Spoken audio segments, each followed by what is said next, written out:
There were several 49er players that attended the events at WrestleMania 39 this past weekend.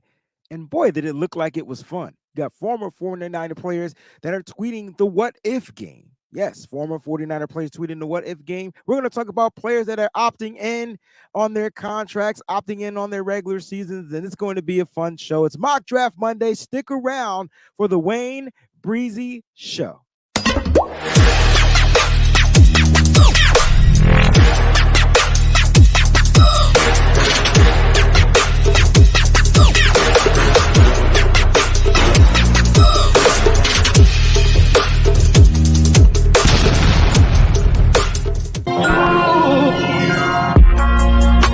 Breezy this, breezy that. They know I'm gold-blooded. I got the Niners on my back, you know. End zone, pass in the Breezy air. this, breezy that. Ain't nobody working like Breezy, and that's a fact. What's going on, everybody? It's your boy Wayne Breezy, and thank you for being here at the Wayne Breezy Show. It's Monday. A lot of stuff to recap from the weekend. What a fun weekend, right? What a fun weekend. My weekend was, I worked all weekend. So my weekend was fun. I got to watch my team, UConn, make it to the championship game, which is tonight, by the way. So there will not be nitty-gritty Niners talk tonight for those that are hoping there'll be a nitty-gritty. There won't be. It's the NCAA Men's Championships. Since we're talking about the championship game, congratulations to the LSU Tigers on their first NCAA Women's Championship. Their very first. Congratulations to Angel Reese over there. I know there's the big story going around. She doing the hand wave, all that type of stuff. I just don't simply see what the damn big deal is. I mean, players taunt and talk trash all the time. Why is it wrong when she did it? I didn't see anything wrong when Caitlin Clark did it. I don't know. It's not that show, not that platform, but I'm excited because LSU got their first championship. Not my team, but they won their first chip. Congratulations again to the Lady LSU Tigers. And like I said, my boys play tonight, 9:20 p.m. Eastern Standard Time. I'm getting excited. So it's going to be a great night, man. Make sure you guys tune into the game. And if you're not a UConn fan, support your boy Breezy. Yes, please do so. All right. Hey, let's go ahead and get down to the formalities of the show. Actually, before the formalities, they got to shout out to Breezy's Bunches. I forgot. You guys are here. You guys being here early. Shout out to 420 Savage. He was the first in the building. Big shout out to you. Get the air horns. Sitting there chatting away. I see what you're saying, man. We're going to talk about some of that stuff today on the show. But Nia is in the place with the hashtag BB. Christy Marie is in the building. My man Ronnie 33 is in the building. Mike Ing, VZ408 Jedi. With y'all got y'all comments already. I love it. It's so on point. I truly do love the commentary that's coming out already. So shout out to all the members of the Breezy's Bunch. Truly appreciate that. And if you want to become a member of the Breezy's Bunch, all you got to do is click the join button right there next to the logo as you're watching the show. It should be a big old join button. Go ahead and become a member today. It's got some really cool perks. All right. There's a video on the perks that are telling you about what the perks are as well, or how to join. So make sure you guys go ahead and check that out. For those that don't want to join, make sure you like, comment, and don't forget, at least if this is your first time watching the Wayne Breezy Show, which airs Monday, Wednesday, and Friday. It's live every Monday, Wednesday, and Friday, 11 a.m. Eastern Standard Time. Make sure you go ahead and subscribe to the channel. All right, youtube.com/@the-Wayne-Breezy. All right, make sure you guys go ahead and follow over on Instagram, Facebook, and Twitter at the Wayne Breezy. All right, we see how we're doing the rebranding over here. All right, at the Wayne Breezy. And don't forget, go to the website, www.twben.com. All right, that's my official website for the company. So the Wayne Breezy Entertainment Network is up and running. All right. And go to the website. There you can check out the apparel that we got going on. I'm rocking the white Wayne Breezy tee on this morning. Shout out to my man Ty, the designer of the shirts. Appreciate you, bro. I'm sure he's over across seas right now, but if he's not, Thank you if you're watching. If you do watch in the repass, I truly appreciate all your work. But go to www.twben.com/shop. Now, the Nitty Gritty Niners collection is also now on the website. All right. So I tell you what, let's do it like this so you guys can see what's going on. All right. I'm going to actually walk you so I can show you the shop. All right. So, as you can see, we have things, and let me go ahead and pull that up real quickly for everybody. Everybody, move your body. We're going to be doing a lot of sharing the screen today, so get ready for a real cool, fun show. I'm like, yo, where's my tab? And I didn't see my picture in there. All right, so here it is, man. This is the website. This is the actual shop site, so you can go here, okay? And as you can see, we got the Nitty Gritty brand up there. So if you guys want the Nitty Gritty Niners Talk shirts with the logos on it, go ahead and check those out, as well as the Wayne Breezy tee. So I'm actually rocking the white one that looks like this black one, or the red one right here. I have on the white one, and we have our NBA color segues. We have our women tees as well, and then the women tanks are available for those out there that want the tank tops. More stuff is going to be coming real soon. If you have anything you suggest, go ahead and shoot me an email, thewayneBreezy@gmail.com. All right, go ahead and shoot me an email if you have any ideas or things. We got a new Nitty Gritty Niners exclusive logo on its way out. So that should be up real soon. Shout out to Ty again. Thank you so much, man. Appreciate you. All right. So let's go ahead and get down to the nitty gritty of today's show. Today we're going to talk about some things that went down this weekend. Let's start with the big one, right? We talked about WrestleMania, and I've stopped watching WrestleMania for many, many years. Like many moons ago, I stopped watching WrestleMania. No reason why. Just I mean, the Undertaker kind of just wasn't in it anymore, and that was, after it was like my favorite wrestlers. Who put your favorite wrestler in the chat? Your favorite wrestler of all time. It could be now, it could be someone from the past, but I kind of went from Hulk Hogan to the Undertaker, and then I kind of chillaxed off just a little bit. All right. So I went from Hulk Hogan to the Undertaker. And then after that, I kind of, just went down the thing. And let me see if I can get some of your wrestlers up here. I do apologize for that. He says, please don't talk wrestling. I stopped watching. So I mean, but I watched when The Rock played. Almost played when he wrestled, but again, it was still during the Undertaker reign. All right. So we got The Rock in the building. Undertaker. See, DeMarcus, man, I knew he was related, bro. I feel like we like the same foods, we work out, we like the same wrestlers, we love the same football team. I mean, it's just so much. My man, be easy. Ric Flair, Dusty Rhodes, and Goldberg. I feel like you was on that WCW Nitro kick. That's kind of like I'm feeling where you going with this one, man. You know what I mean? More rocks. Oh, Roddy Piper. A lot of people don't talk about Roddy Piper. Interesting. I thought he was fun. Roddy Piper. That was to me like the preface to where William Wallace came from the movie Braveheart. If you guys ever seen Braveheart with Mel Gibson, the character William Wallace, I feel like that was Roddy Piper. You know what I'm saying? My man Kylie, Undertaker, Stone Cold Steve Austin. Yes. How can you not like Stone Cold Steve Austin? Avion Davis says the Ultimate Warrior, and I'm curious to know which one. Just there was like 15 of them. I'm just messing with you, bro. Mike says Hulk Hogan. It was the Hulk Mania, man. This was crazy. This guy, Ultimate Warrior.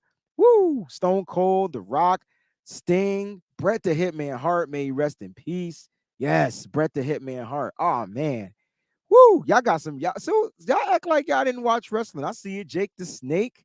I got you, Jake the Snake. I see you, Playboy. That was a good one. That was back when wrestlers weren't like Diesel too. They didn't like. They must have lifted weight. They probably lifted like trucks and Iron Man. It wasn't in the weight room like they are now, man. You know what I'm saying? Hacksaw Jim Duggan. Ho!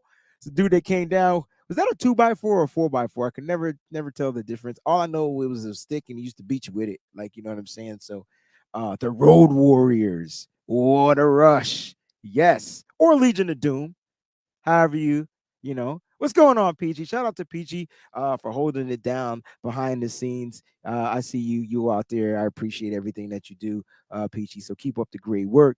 Ted DiBiase, the $1 million man, Ted DiBiase. Yeah. So look, George Kittle was at WrestleMania this past weekend. Now, WrestleMania for me growing up was a one night, $800 pay-per-view event.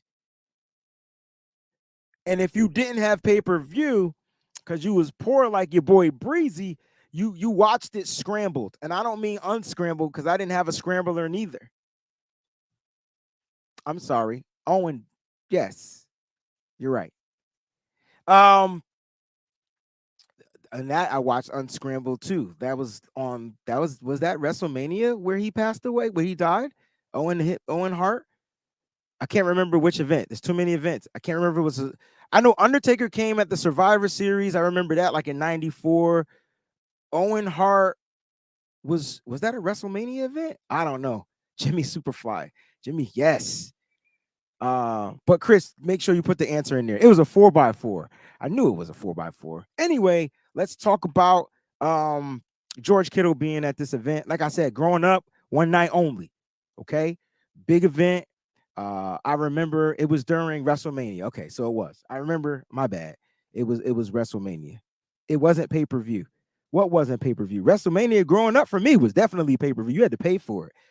This type of WrestleMania is on Peacock. It was on you know what I'm saying, like regular. If you have Peacock, I guess you got to pay for Peacock. They used to have their own wrestling network, if I'm not mistaken. But now if you have Peacock TV, that's an NBC type of publication. You know what I mean? That's how you were able to it wasn't a WrestleMania event. It was called Over the Edge.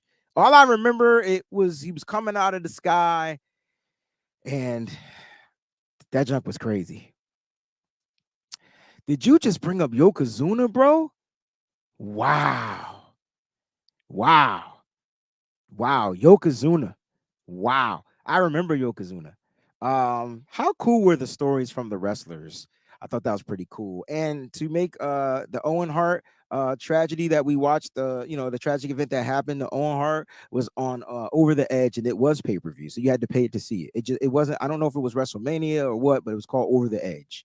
All right. And I see that you guys are putting it in the chat. Appreciate you for putting that in the chat. All right. So let's talk about George Kittle being at WrestleMania 39. Now, to heart, he is a wrestler. Like that is just who he is. That is like his second nature. I feel like he plays football because he's great at it, but his dream is to be a wrestler at some point, right? We watched what was the we watched Gronk do it, and now we're watching George Kittle do it to a T. George Kittle's still heavily involved in football. Gronk was kind of like on his way out. No, I think Gronk won a couple of more championships even after the wrestling. So you know what? I feel like they're on that same trajectory. But just to answer my man Maui's question, my favorite match was him and oh my gosh, Mankind, because he couldn't beat Mankind, bro. Like he just couldn't beat him. Just couldn't beat Mankind. Like, I don't know. He put the sock in the mouth and had my man Undertaker throw up, and it was just whatever he was throwing up. But I just wanted to answer your question, Ro. It was a Pat McAfee matchup. The Miz against The Miz, right? I don't even know who The Miz is. Actually, The Miz put out a video talking trash about George Kittle. And this is what I love about the entertainment aspect of WWE, the NFL. You can see where the NFL is kind of going with their entertainment packages and things like that. WWE takes the cake. Vince McMahon, Stephanie McMahon, Hunter Hearst Helmsley, whoever's running the joint right now, they just really got it like on point. For wrestling to continue to be going on right now, that's amazing. You know what I'm saying? That's amazing. But we do got to talk about Pat McAfee. Shout out to Pat McAfee. He was wearing the Jordan 11s, the gold joints.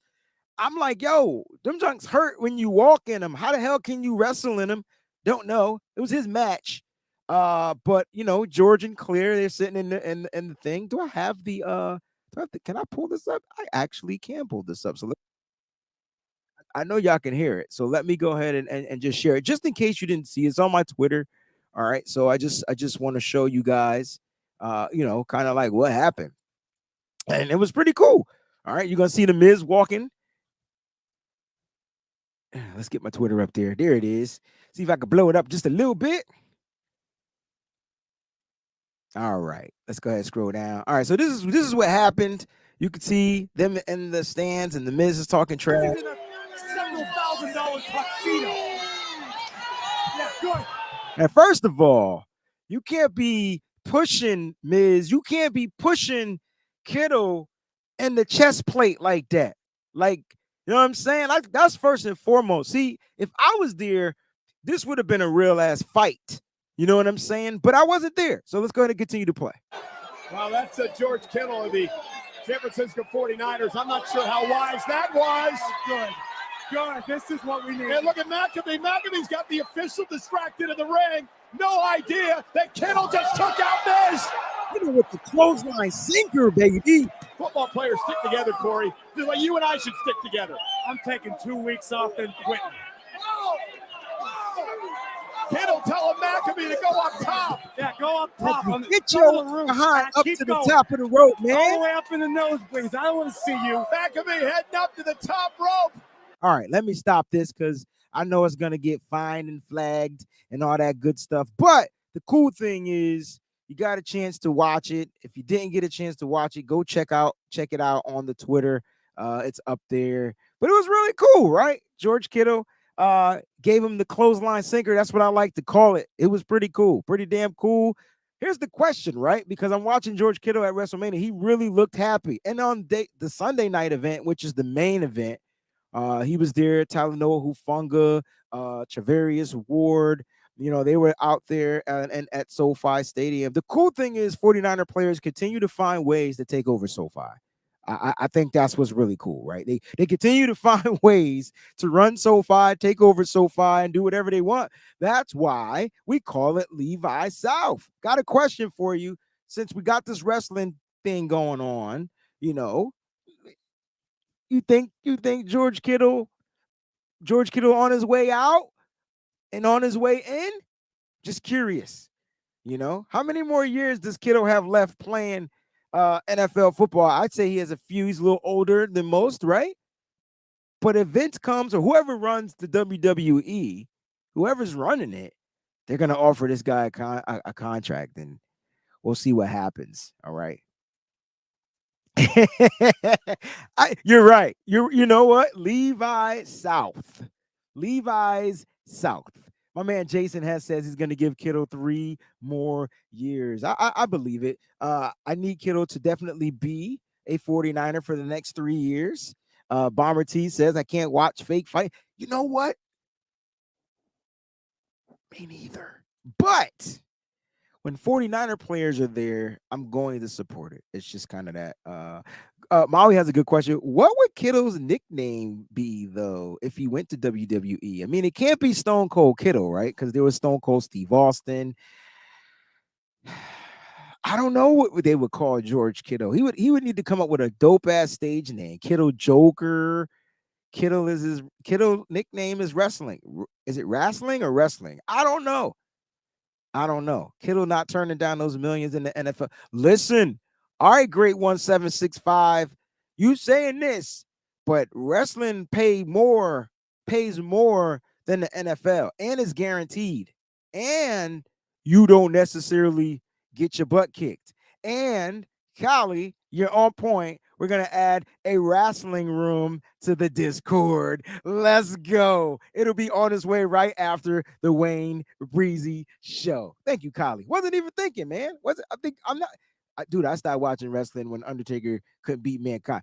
And he's retired officially, Undertaker's gone officially, but really cool to watch players out there just having fun. It's just like going to a basketball game or a baseball game or whatever. They go to the wrestling event, and it was really interesting and fun to watch George Kittle. So this is what we got to see from George Kittle this year, right? We got to see him play at a high elite level as tight end again. all right, with the San Francisco 49ers. Okay, you got to watch him sing at the NFL honors, and he should probably never sing a song again, all right, which he probably will. And then you got to watch him wrestle on national TV. So George Kittle, in my book, is continuing to win. So keep winning, George Kittle. He's out there doing his thing. All right, so that was the wrestling event. Let's talk about some guaranteed money.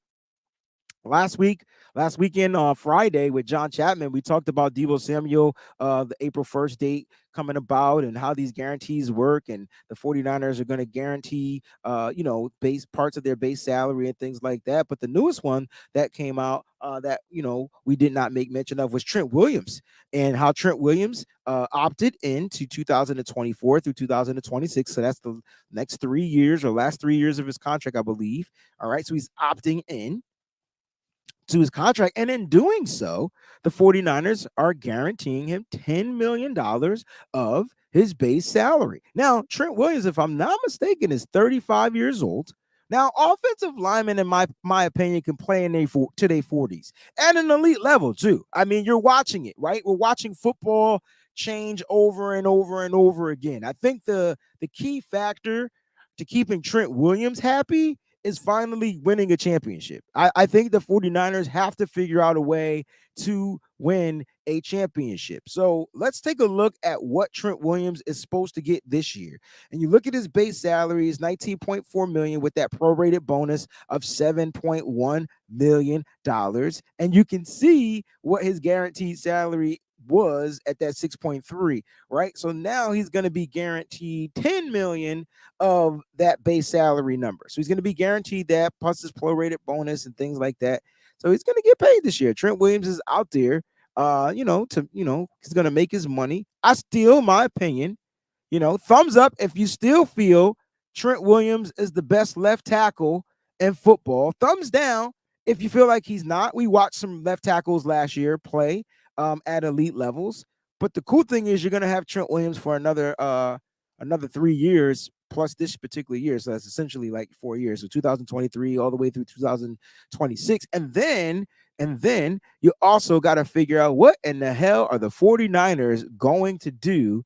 You know what I'm saying? What are they going to do at the tackle spot? Like, do they have somebody in here just in case something goes down, just in case on my Jaheim, right? Something goes down. Speaking of Jaheim, nobody put Jaheim in my Discord. Anyway, just in case something happens to go down, like an injury or things like that. Now, this particular past season, he played the majority of his games. I felt like it was like a slight decline, a slight decline in his play. I was watching some film on him. Shout out to all the thumbs ups out there too. You guys feel like Trent's definitely gonna find a way to remain. I asked for a thumbs up, and Sim just always goes against the grain, but it's still a thumbs up. Like, it's still a thumbs up. Kylie's saying that we should draft one. It's tough, man, right? So Bunless Hot Dog, we need to find his replacement. He's not making it to the end of his contract.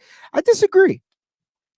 And I'm only saying that because I'm starting to watch these linemen like last.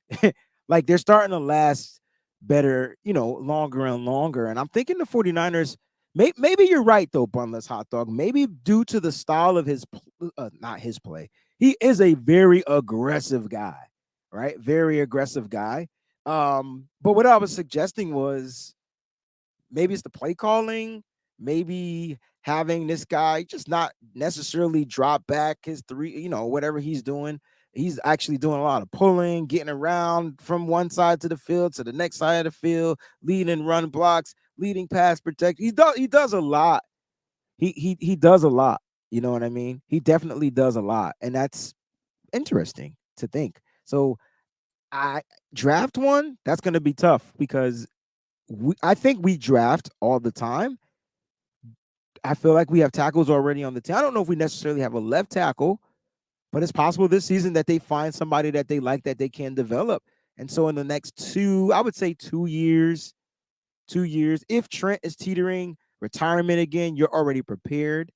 But the 49ers always find a way, you know what I'm saying, to replace this position. Joe Staley was ready to retire. They had a trade ready for Trent Williams. I feel like that is their niche, and they'll have money probably to spend. And if they're going to spend on a prime free agent, it's probably going to be and they didn't even spend it on Trent Williams and free agents. They actually traded for him. So that was super interesting, right? Then they restructured his deal and they made him the highest paid left tackle because Trent Williams, he was on his way to the motherfucking Chiefs. I don't know if y'all remember that. He was on his way to the Chiefs. Symmetry, I agree with you. He's definitely not declining. Longtime Niner fan says Andrew Whitworth went till age 40. And you know what made him walk off into the sunset, longtime Niner fan? A mother freaking Lombardi. I guarantee you, if the 49ers win the Lombardi, Trent Williams retires. And I'm okay with that. I want the man to win. I want him to win one. He's blood, sweat, and tears. Dude nearly experiences death. He comes back to an organization that clearly was trying to kill him. He ends up with the San Francisco 49ers. He regains his status in the NFL as the best damn left tackle. Other teams were willing to pay him all the money in the world, and him and his boy Kyle Shanahan worked out a deal. So I feel like Trent will play, but if the 49ers happen to win one, it's a possibility that they on their way out. He'll be on his way to retirement. He did TD the retirement thing. But again, speaking of Trent Williams, just to cap off what we're talking about with the young gentleman, Trent Williams is, opting in 2024 to 2026. So this is definitely something good to have. At least on the books, you have your left tackle for the next 3 years, including this year that's coming. So he'll make about 10 million this year. All right. Let's get to the Raheem Mostert put out a tweet. And Raheem Mostert, I kind of want to talk about his what if tweet. And I think it was more of a response to Tyreek Hill's tweet, like a what if type of thing, what if this happened, blah, blah, blah, blah, blah. And so this is what he tweeted out. He said, what if we ran the ball more against the Chiefs when we were up 2 possessions with 6 minutes left? Super Bowl, he put the emoji, Super Bowl, what is that? 54 champs, right? Super Bowl 54 champs. And then he put the laughing emoji. And let's talk about this because I feel like, not to dig back down into it because that's going to be the preface of today's show. When we're talking about our play caller here, we talk about, and don't forget to participate in the poll question. We talk about Kyle Shanahan. We talk about how great of a play caller he is, but he has these other characteristics, and that kind of make him who he is. Like, is he an entitled type of a person? Like,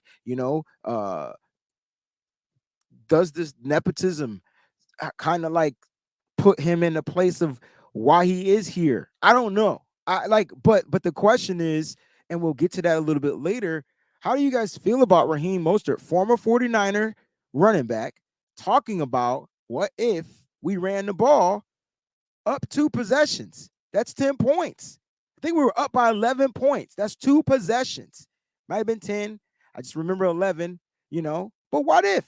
What if we did run the ball? And I'm asking, I'm glad he asked that question because a lot of me feels like when we're talking about Kyle Shanahan, he's a great play caller, great coach, great in the locker room. The players love him. But why do we keep continuing to fail? And, it's the quarterback position, right? That's kind of like what it is. So if it's the quarterback position, then why not just run the damn ball? The thing that had me scratching my head when it comes back to the Super Bowl situation, and I agree, he's not saying anything wrong. Nobody can't say anything wrong other than what if an if was a fifth, we'll all still be drunk. I think I said it right. Shout out to my man Farrah King. I think it's kind of where I learned that from. You know what I'm saying? There's a bunch of what ifs, right? What if the defense didn't give up? I don't know if they gave up. I feel like, and I like this, Chrissy, because if you go back and watch the game, the defense never gave up. If you go back and watch the game, and I mean, just watch the game. Defense didn't give up. Defense got tired. The defense was confused because of an elite quarterback on the opposite side of the field. They just got like tricked, basically. Think about the play that they gave up, right? That's the play that a lot of people are like, oh man, the defense messed up. They did. They messed up big time. We watch our defense mess up big time. Shit, week 1 against the Chicago Bears, Trey Lance would have had his first win as a starter if the defense didn't screw up. So the defense, they make mistakes. Everybody makes mistakes, right? Right? Everybody makes mistakes. But when you're up by 2 possessions, why are you still trying to throw the ball? That's my question. Why? Why throw the ball? I don't care if they're trying to plug the run or trying to do this. Run it to the outside. Figure it out. And I feel like that's kind of like where Raheem Mostert was coming from, with his what if tweet. Was it a salty tweet? Could be. I'll be salty. I mean, the team moved on from him, obviously, but he couldn't stay healthy. Reasons why the team moved on.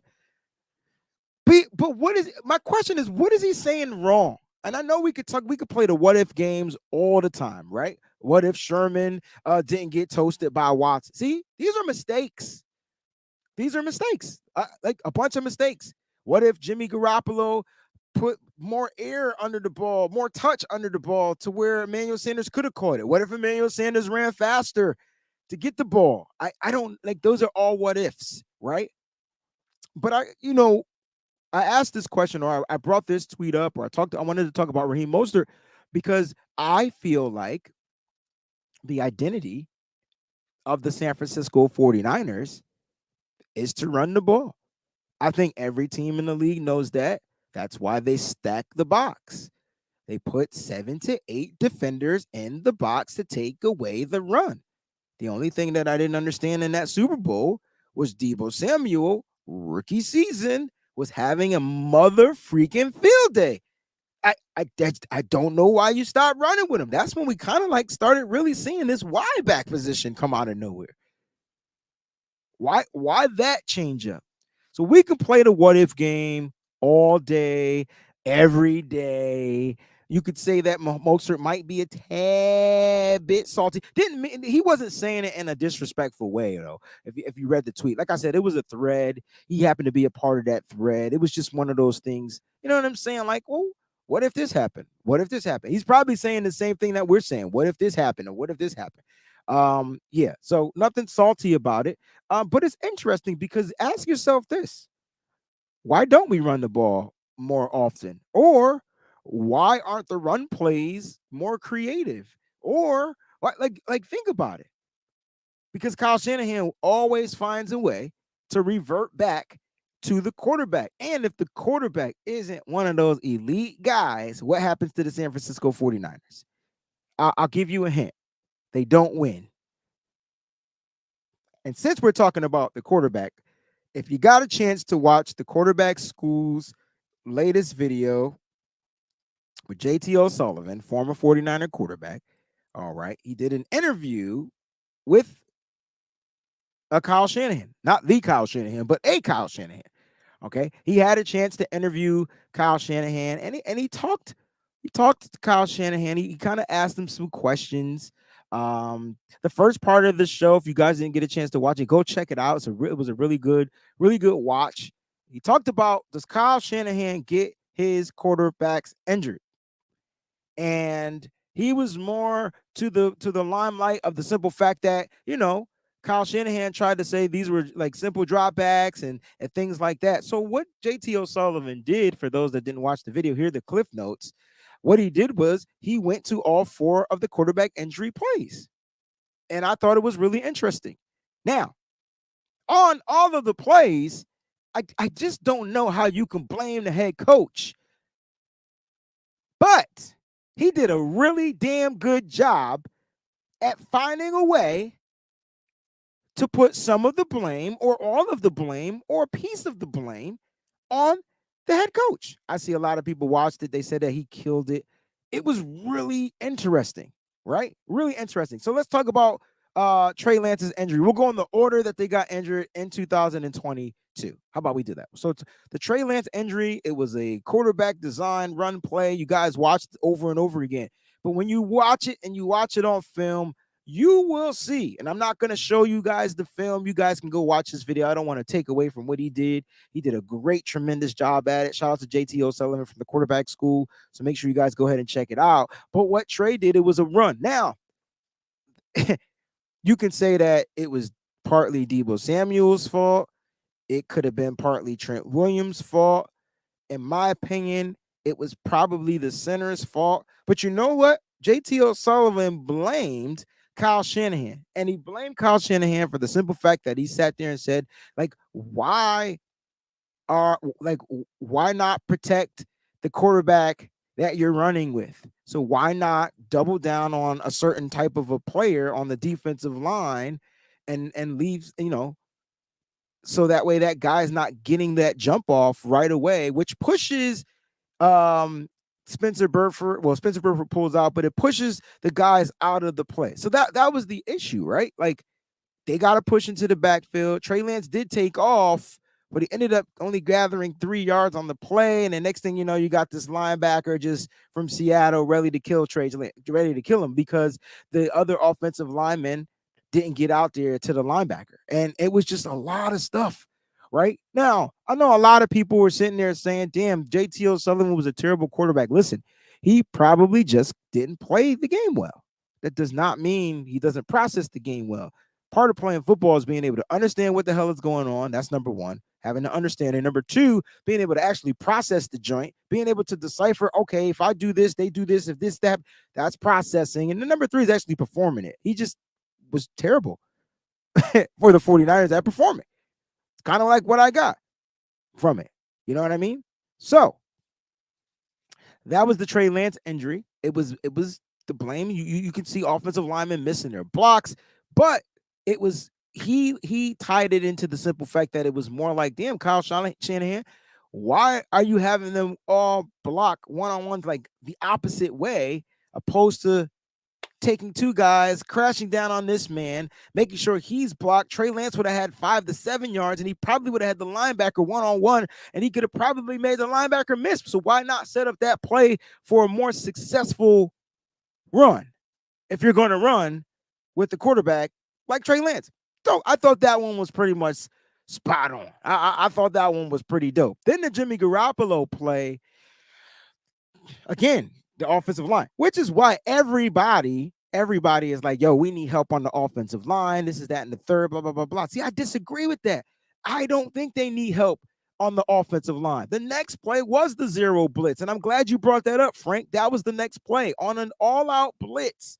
Let me just remind you, guys, don't forget to hit that like button, all right? Before I give you this next point, hit the thumbs up. The zero blitz, all-out blitz, whatever it is you want to call it, no safeties at the top, right? So that means there's nobody playing. Nobody's playing deep. Nobody's playing in the middle of the field. If you can read this and get the ball out, cool. Jimmy Garoppolo is your quarterback.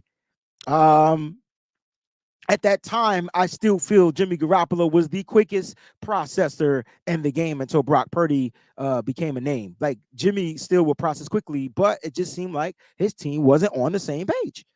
So he showed you that Deebo Samuel may not have known what he was supposed to do in a hot route in that particular situation. And that's on the coach, because you got a wide receiver playing running back. As a wide receiver, they might do one thing. As a running back, there's a different what's the word? Responsibility. Interesting.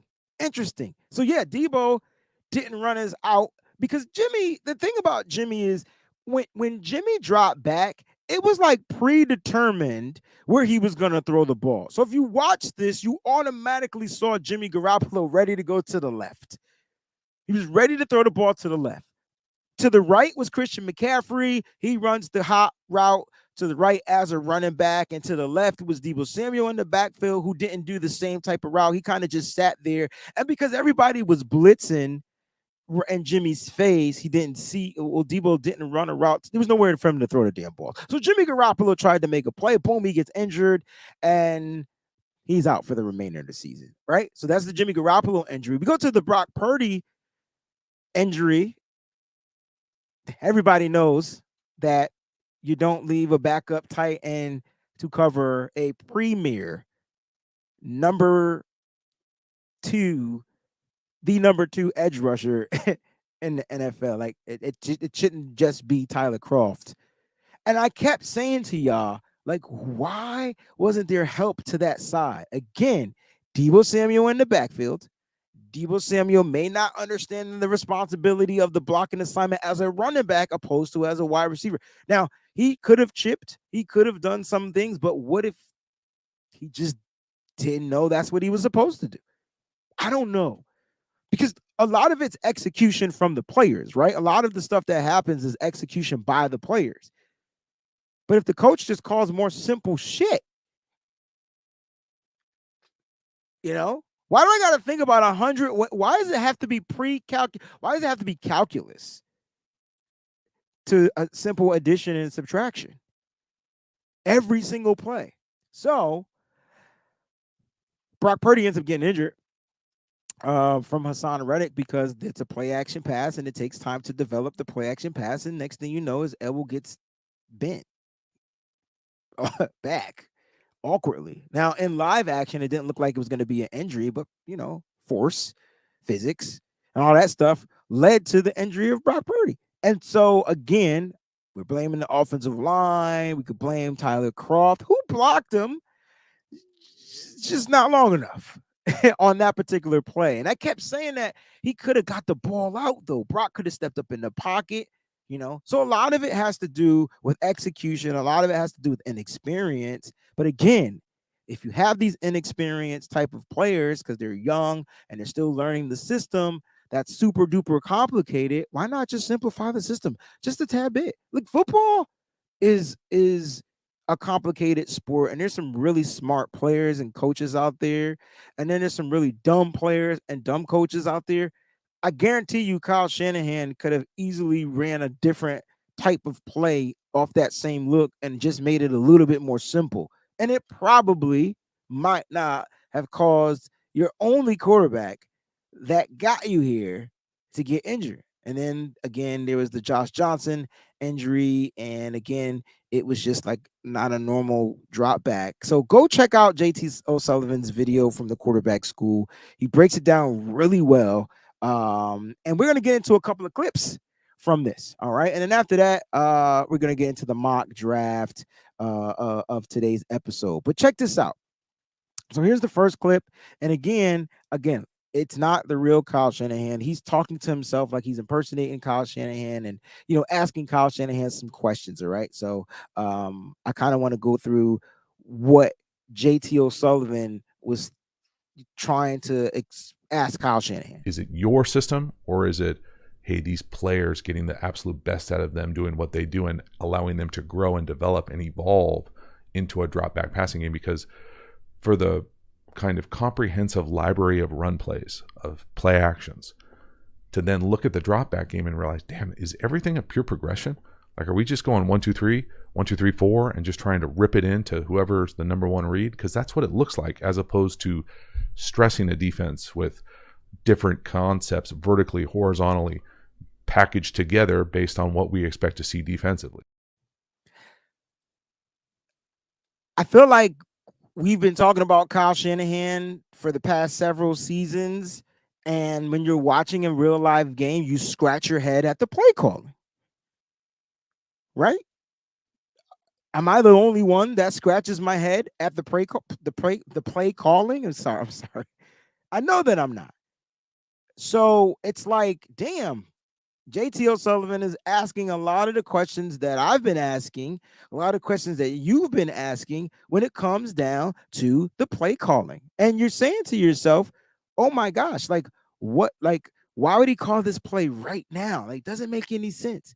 And so we all know Kyle Shanahan is scheming. There's somebody schemed to get open on every play.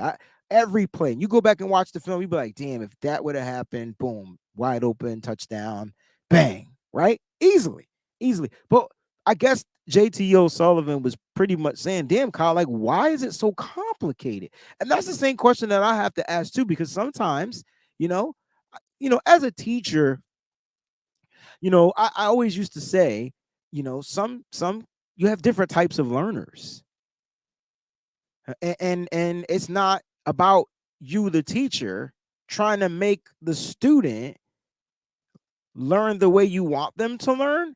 You kind of got to go learn how to teach that different type of a learner. That's all I'm saying. I don't know if Kyle Shanahan is that type of a head coach.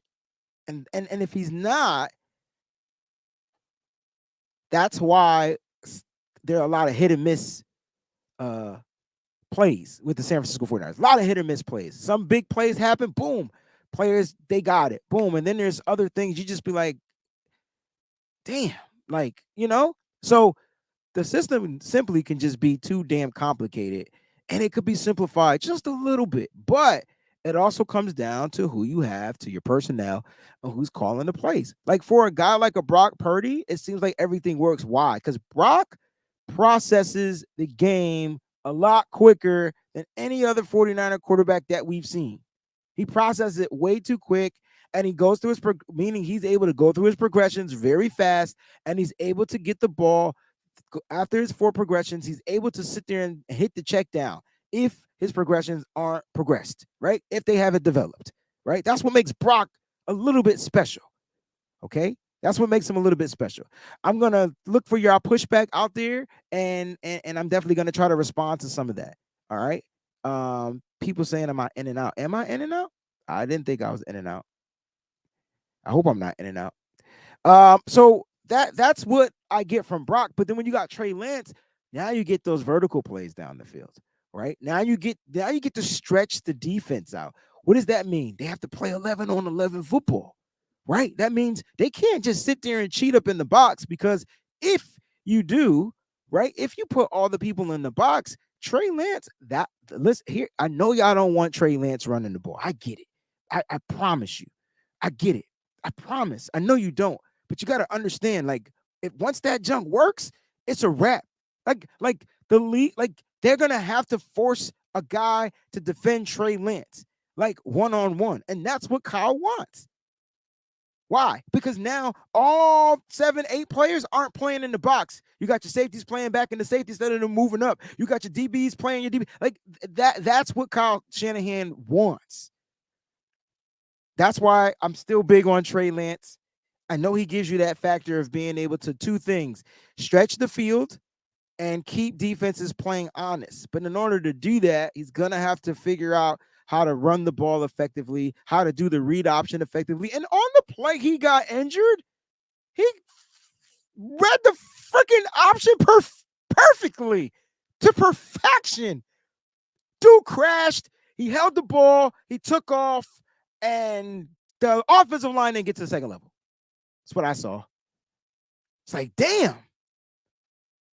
So if you want to say execution, for sure, that's definitely a factor. Players got to execute. Always will say that. Always will be that the players have to execute. Shout out to my nephew. He's out there watching, man. I see you out there on Facebook, man. If you got YouTube, man, go ahead and join the YouTube. Then you can be amongst the community over here on the YouTube channel. But there are some people out there watching on Facebook. I appreciate you, or whatnot. So it's the JT O'Sullivan joint was pretty cool. And this is kind of like how he capped it off with his assessment of Kyle Shanahan. Do you? Yeah, I mean, I'm a recovering asshole, dick, whatever you want to say. Also, I get it. There is an element of being a control freak that goes into being a high-level coach.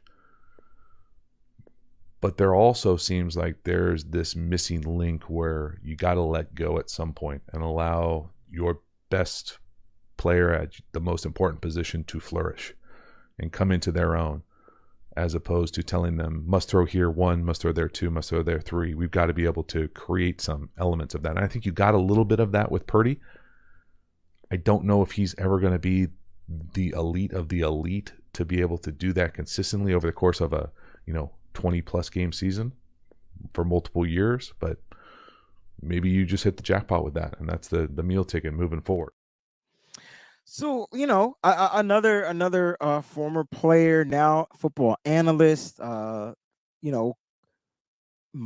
may not be sold on the Brock Purdy train, but listen, here's the thing. Just to sum it all up, I don't want Kyle Shanahan fired. I don't want Kyle Shanahan traded.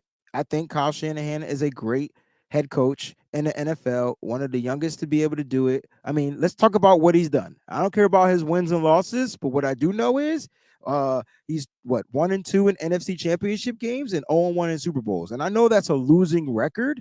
I get it. The percentage is losing, but man, do you know how freaking hard it is to get there without this elite of a quarterback? When you look at Kansas City, you're like, damn, like they got Patrick Mahomes. They're going to contend all the time. But the 49ers, who's the elite quarterback for the San Francisco 49ers? Is it Brock Purdy? Could be. Is it Trey Lance? Could be. We've never seen him play. Brock Purdy's injured, recovering, excuse me. And it damn sure ain't Sam Darnold. But it could be. Like, you know what I mean? So, like, it's one of those things like, damn. But what I do know about the San Francisco 49ers is they got the number one defense, and they found a way to replenish it. They brought in a new defensive coordinator who's going to come in with a new system, and I felt like the defense played in the secondary. I felt like they played freaking night and day from the year before, right? Damn near led the team and led the league in interceptions. Definitely was top one or top two. Haven't seen interceptions that much from San Francisco in such a long time. And so now they improve the interior front of the defense. So the defense will be stout. Why? So that they can continue to find ways to move the ball on the offensive side. So even if it's with a Trey Lance, I know my defense, if Trey Lance can't be as efficient as Brock Purdy, I know Trey Lance can get you first downs. I know Trey Lance can do this and he can do that. But even if he's not fully developed to what I need him to be right now, my defense better go out here and win me a game. Why I pay for the shit? The defense has to figure it out. The defense. So a lot's going to be on the head of new defensive coordinator Steve Wilks. But getting back to Kyle Shanahan, the poll question is out there. All right. Don't forget to vote into the poll question. You guys don't want to, I kind of want to know what your thoughts about his style, just him as a person, like kind of like, how do you guys view Kyle Shanahan? I think it's super interesting. He does have some characteristics that stand out more than others. Is he a genius? Is he controlling? Is he narcissistic? Is he selfish? Could be all of the above, but you got to pick one today, damn it. You got to pick one today. I see you got some questions out there. Maui says, is Andy Reid a genius? His history with good quarterbacks. Didn't get his until Mahomes. It's a good point. That's a good question. To answer your question, I feel like Andy Reid he has become a genius, but that doesn't mean I don't feel like Kyle Shanahan isn't a genius. I don't know which one I would pick out of the four options, but I feel like he's definitely a pretty good master at play calling and being deceptive. And when his plays hit, man, they're home runs. Like they're literally home runs. Has he won a Super Bowl? Nah. So, yeah, that's a great question. Symmetry says, how much of Trey's development is on Trey to be sure he's on point? Like a lot, right? I think for me, Sam, Trey's number one thing is to make sure he finds a way to stay healthy. Make sure he's eating right, working out, lifting, resting, icing, practicing, doing everything he can in his power, number one, to be available. That's the only thing to me Trey Lance needs to figure out how to do for Trey Lance. I have zero issues with him learning a playbook. I have zero issues with him, being able to comprehend the playbook and understand the playbook. I think the issue is now he's going to get the opportunity to get those reps, and he just has to go out there and make the best of it. For Trey Lance, here's my message. Do not be afraid to make a mistake. Just know how to correct yourself from the mistake that you made. It's okay. And the one thing, if we're going to talk about Trey Lance and how he is, after he makes a mistake, he usually doesn't make the same mistake twice. To me, he's a really good learner. So we're gonna see. That's a really good question, Sim. You know what I'm saying? And interesting topic when you're talking about Kyle Shanahan, because you love him, you don't hate him, you scratch your head every now and then. But here's the question. I feel like I have a question. Question of the day. Here it is. Is Kyle Shanahan's system overcomplicated? Is Kyle Shanahan's system overcomplicated? I tell you what, I want to get your thoughts on it. I don't know if this works, so I'm going to try it. again. All right. Well, I was gonna try it again. Let's see if I can get this to work. I want to see if you guys can call in, and then if it works, we'll do a little call-in segment. All right. So you guys tell me. I'm gonna put the number up on the bottom of the screen. I'll say it out loud. It's 475-549-7849. All right. And I'll post the question of the day again. Okay. So there's the number 475-549-7849. Call in now. I want to see if I could get this thing to work. I have supposed to have like a new system set up, and I want to get your thoughts on the question of the day. All right. Is Kyle Shanahan's system complicated? Like too complicated? Like, should he have to try to simplify it just a tad bit? All right. Let's get Dion, what's going on, baby? I'm doing good. Now, before we continue this conversation, I just got to get the thumbs up. I want you to talk. Let everybody know where you coming from, baby. Can y'all hear Dion out there, y'all? Thumbs up. Please tell me they can hear you. I want this to work. I'm paying for it to work. And for some reason, it just ain't working. Go ahead, talk. I, I hope. I didn't get a thumbs up yet, so I'm kind of scared. Like, I know it's on the delay. And Kylie says no. He gave us the thumbs down. So it has something to do with this browser. All right. So they're not hearing. I'm using text now like I normally do. And I'm using what am I using? Google Chrome. Yeah. Okay. Um, so Chrome is not allowing it to come through. Let me try. Let me see one thing. It's probably no, because all my other stuff was playing. All right. Anyway, I'm gonna give you the link to come on. All right, peace. All right, so it just doesn't work. It's not the browser, it has to be the actual app from the browser. Sorry y'all couldn't hear Dion, but don't worry. I'm gonna bring him on here. I want to hear what Dion has to say. All right, so here we go. I'm gonna put the link in here. I'm gonna get the first 3 people that click on a link will be able to join today's show. First 3 people. I still got to do a mock draft. First 3 people. Okay. First 3 people. The link is about to be out there right now as we speak. Crazy how that junk doesn't work. All of a sudden, it was working fine for a minute. Like, you know what I mean? But then all of a sudden, it just decided that it doesn't want to play through the audio system. And that's the issue that I'm having with that particular app. So I got to get a new one. And don't worry, I will after today. All right. Dion is here. What's going on, bro? What's good, Breezy? Nothing much. Nothing much. Now, I know they can hear you now, right? Y'all can hear him now, right? Yeah, ain't no choice. They got to hear me. All right. So the question of the day is Kyle Shanahan's system complicated? Like, is it too complicated at times for these players to better execute? I have to say yes and no. It all depends on the player. You know what I'm saying? I mean, it's the level of intelligence and then understanding that the key here is what Debo Samuel said. Debo said it best. We run the same play. There's just 50 formations for it. So if you think about it, you're running the exact same play, but you got, 10, 12 different plays to run it. So that right there, that can probably be a little complicated. I have heard that his play calls are like ridiculously long. And then at the same time, for me, I think it's honestly just the player. You have to figure out how to be able to navigate that system and navigate it properly to give people a win. The one thing I can say is I'm definitely going to watch that JT Sullivan interview because I like the way he came at Kyle. Like, I don't like when people are soft. We got a real soft media in the Bay Area. Our media is real soft. Like, they don't ask hardball questions. And when they do, they allow Kyle and John to, give us the old DC dip and twirl, to quote the movie The Campaign. They always allow them to get out of it. Like, I may not like Grant after the whole Javon Kinlaw situation, but he does ask questions that we want asked.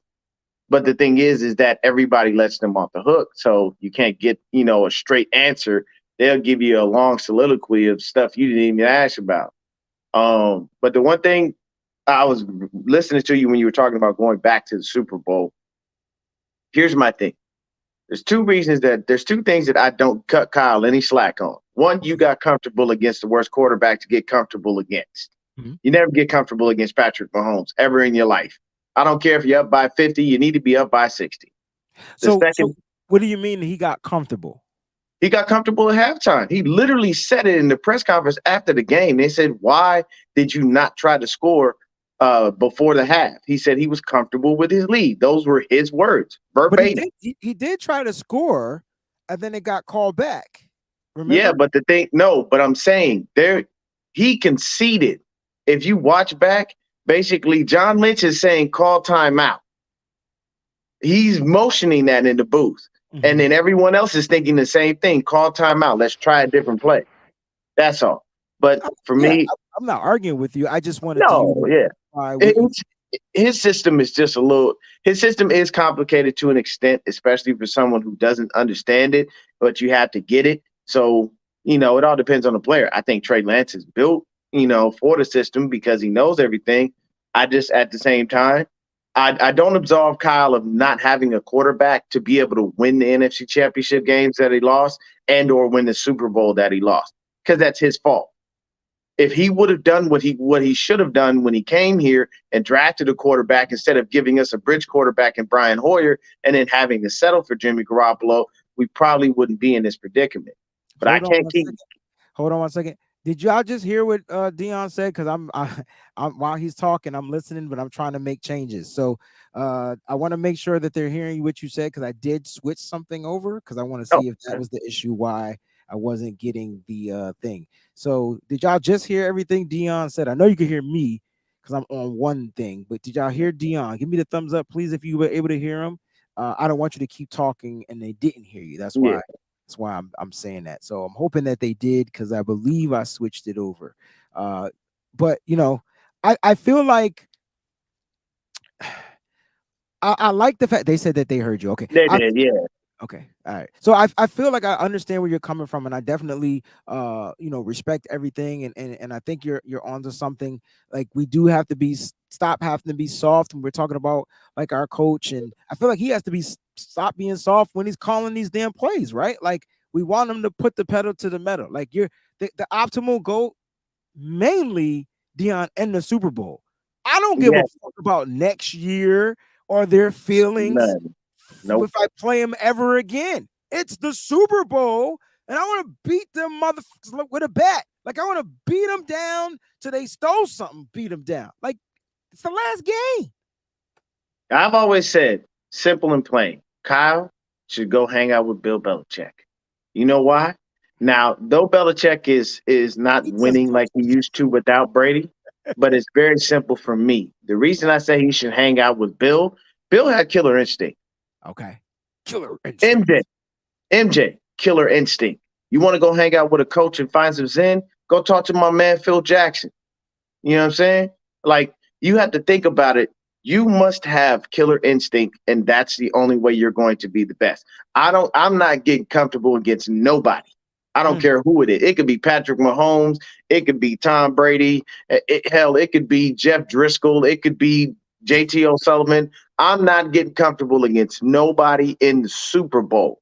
Right. I want to beat you so bad that this lives on in your memory forever. I want you to cry when you go home at night. I really do. I want to affect you because how bad I beat you and how much I can hold this celebration over your head. At that point, if he hangs out with the right people, he can get that killer instinct instilled in him, because he doesn't have it. I feel like he lacks that. And I want him to put his foot on the gas, just like you, Breezy. I want him to call better plays. I want him to do those things. But at the same time, I want people to hold him accountable, and don't let him slip out of those questions. Like, when you ask a hard question and he starts veering off in another direction, it's like, no. Come back, Kyle. Come on back. No, I asked you about this. Right. That's what I'm asking about. If you would say you don't want to answer the question, just say that. But we don't have hard-nosed reporters like that. You know what I'm saying? If Kyle was in New York, he'd be even more pissed off, because New Yorkers don't care. They don't care about your feelings at all. So, yeah, listen, very well said. Listen, Dion, I'm gonna get Uncle Scott up in here, and then hey, I'm gonna hit you up. I want you to call that number again because I got to try it Oh again. yeah, to give it a shot. Okay, Yeah. you just let me know when. I got you. All right, thank you, bro. All right. All right, peace. Uncle Scott's in the building. What's going on, baby? What's up, brother? Nothing How are much. you doing, nephew? I'm doing good, man. I'm hanging in there, just trying to continue to bring y'all some good content. It's not really much to sit here and discuss, but when things come out, I want to talk about this because a lot of people we don't really get a chance to talk about our head coach. We're always talking about this player, that whatever. JT O'Sullivan puts out a nice little video with his breakdown on the quarterback's room, and he kind of, says, hey, man, this is probably why these quarterbacks ended up getting injured.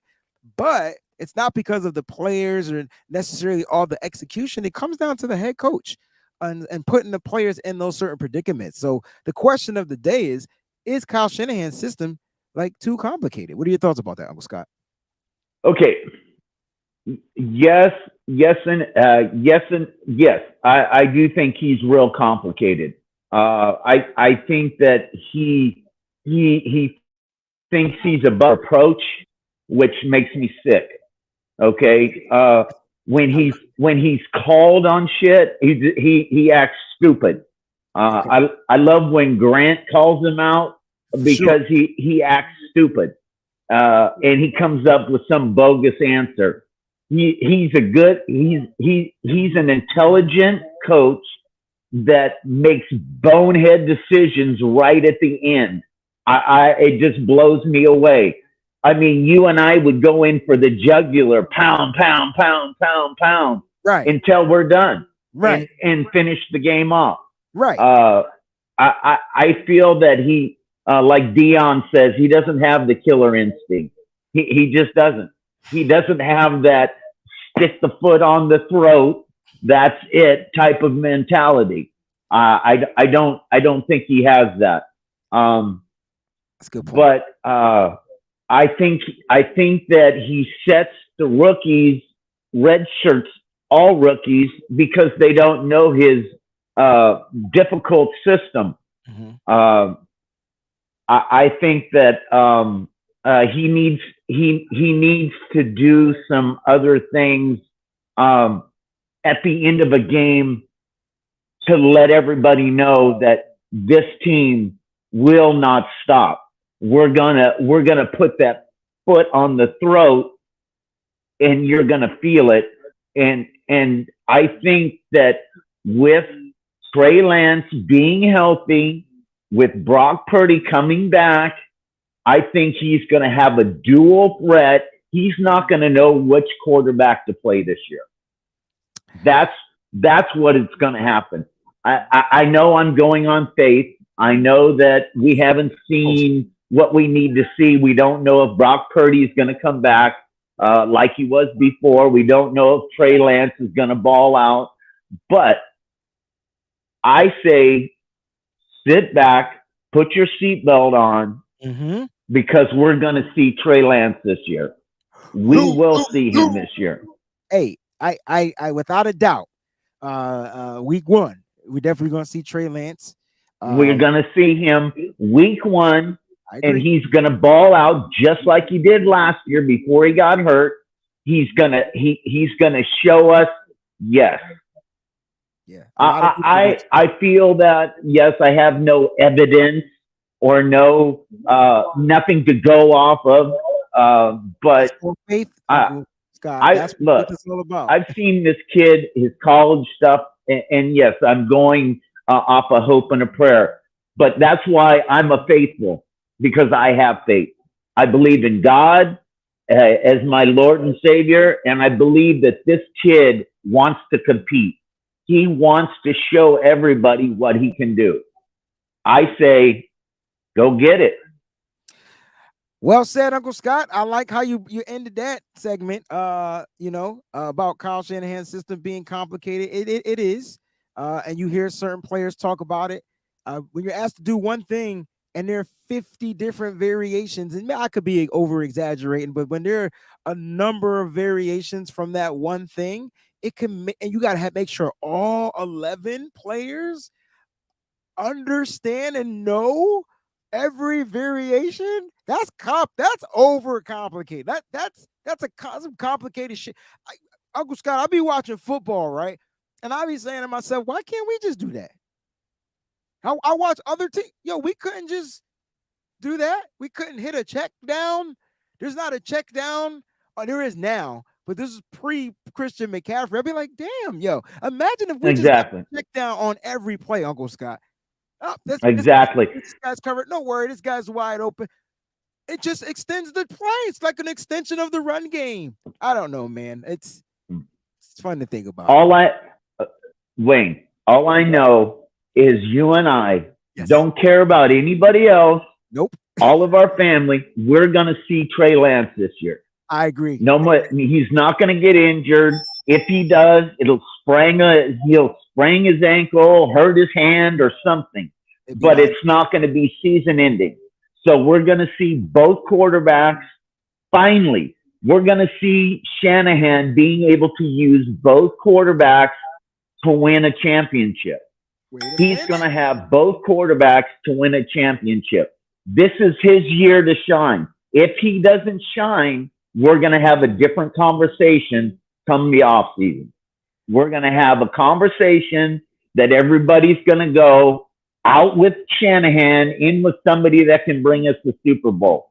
We're the faithful, yes, but we've been dry for 25 years. Come on now, it's our time. It's our time.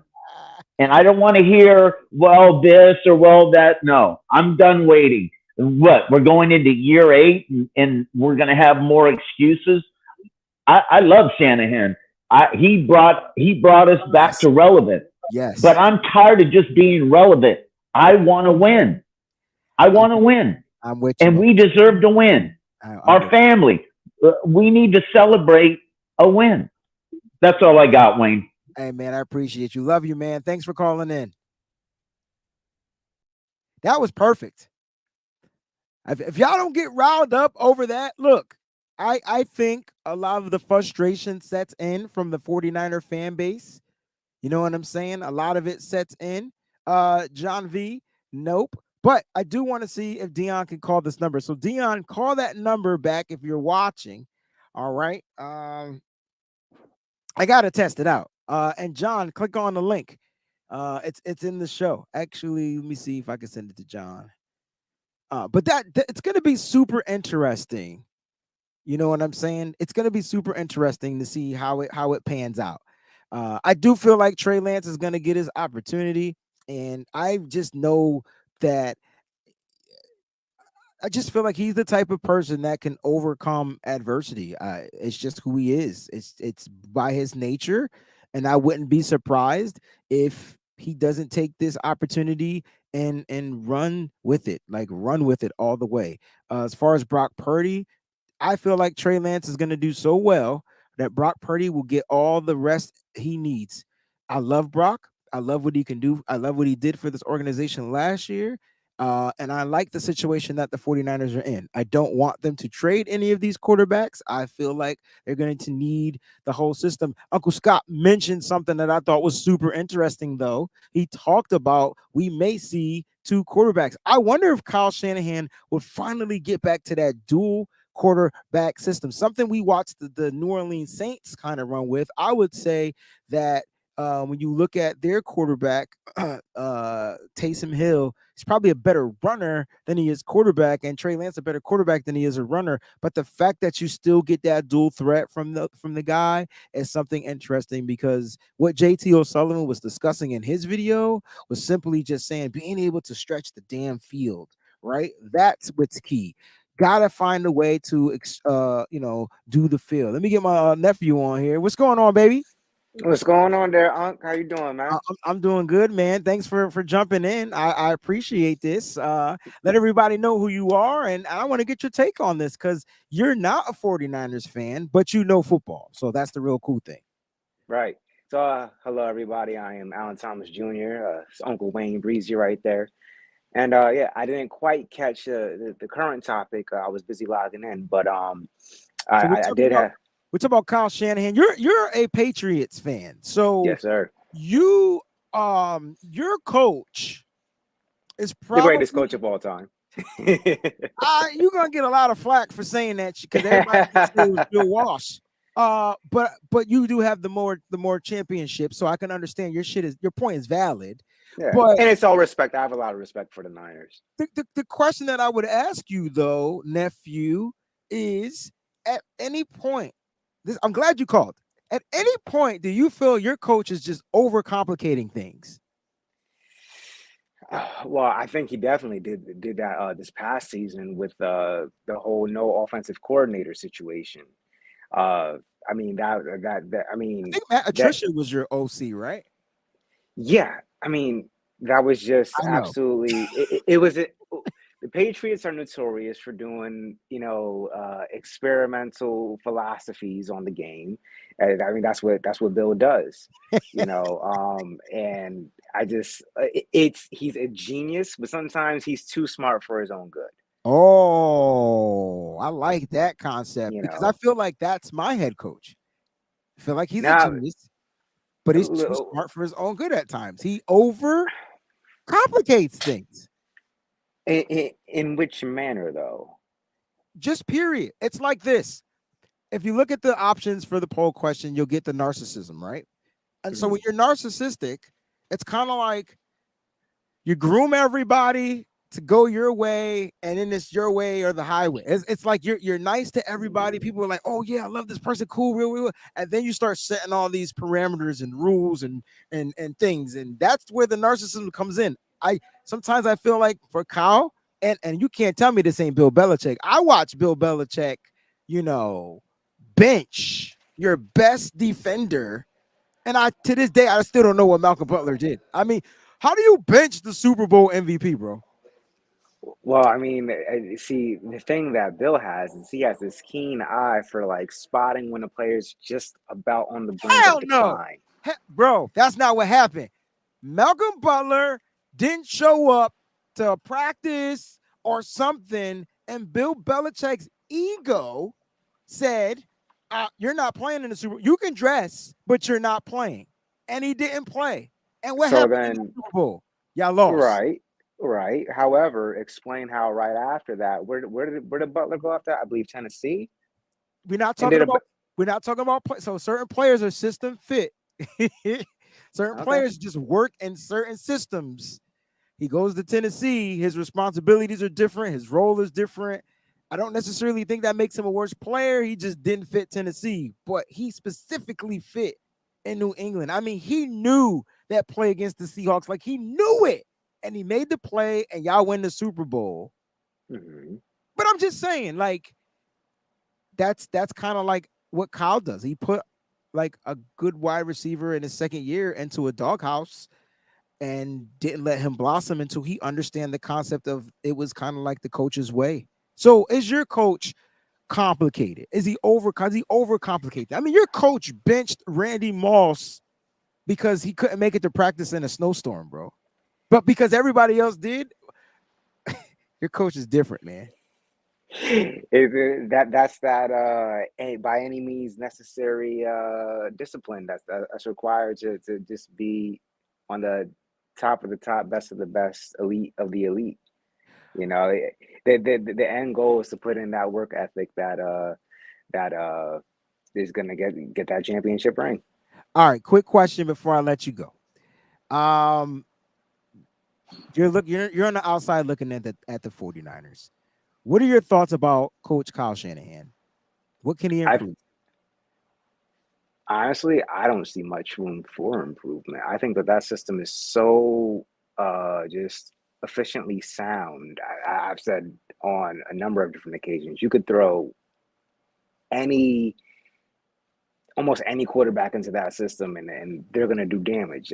And that's why me personally, I'm a fan of Brock over Trey, because I think just that system is so sound. You just as the video that you played earlier, it's just option one, option two, option three. You just utilize your playmakers, and I think specifically that offense needs to be managed by an adequate quarterback that is also going to utilize McCaffrey the most, because that man is a monster. Fantasy football question for you: Trey Lance or Justin Fields? Justin Fields. You bugging. Thanks for calling in, man. I love you, nephew, man. I appreciate you, fam. I'll see you Wednesday. Absolutely, yes, sir. All right, man. Peace. John V, what's going on, baby? What's up, bro? Good to see you, my man. That Cleveland hat looking kind of fresh right now, bro. You know, it's looking even better because we're in the playoffs, bro. I mean, hey, congratulations. You know, Donovan Mitchell is a real one. I'll say that. I hate playing against him because he's always going to put up a 40 burger. Win or lose, he getting 40 plus. But what's going on, bro? It's good to see you. Good to hear from you. It's been good, man. It's the off season this is the speculation time, man. Headlines and speculation. It's speculation time. Let's talk about Kyle Shanahan. I'm sure I know your thoughts on it. Let's just talk about his system, man, and not necessarily the players that make up the system, but do you feel like Kyle Shanahan's overcomplicating things with his system? Like, is it according to what JT Sullivan says, 1 progression, 2 progression, 3 progression, 4 progression, and then like boom, like no matter what Kyle does, somebody is open. You just got to let it develop. Players got to execute. Or can he simplify it a little bit? Like, what are your thoughts on it? Bro, I think it's definitely complicated. I think to time this right, to get everything to draft your players and to bring guys in that have specific traits and strengths so that they can execute your offense, that's complicated all in itself. Just getting the chemistry, right? Yeah. Finding the right pieces. So the timing is excellent, right? But to answer this question, bro, Sim messaged me on Friday and we spoke. Well, he spoke to me a little bit about what he thought. And I'm just gonna read to you something real quick that he messaged me with, bro. And it's citing Bill Walsh.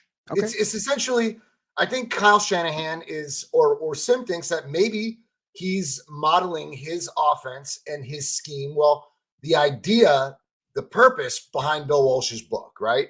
Okay. So he says here, now these are Bill Walsh's words.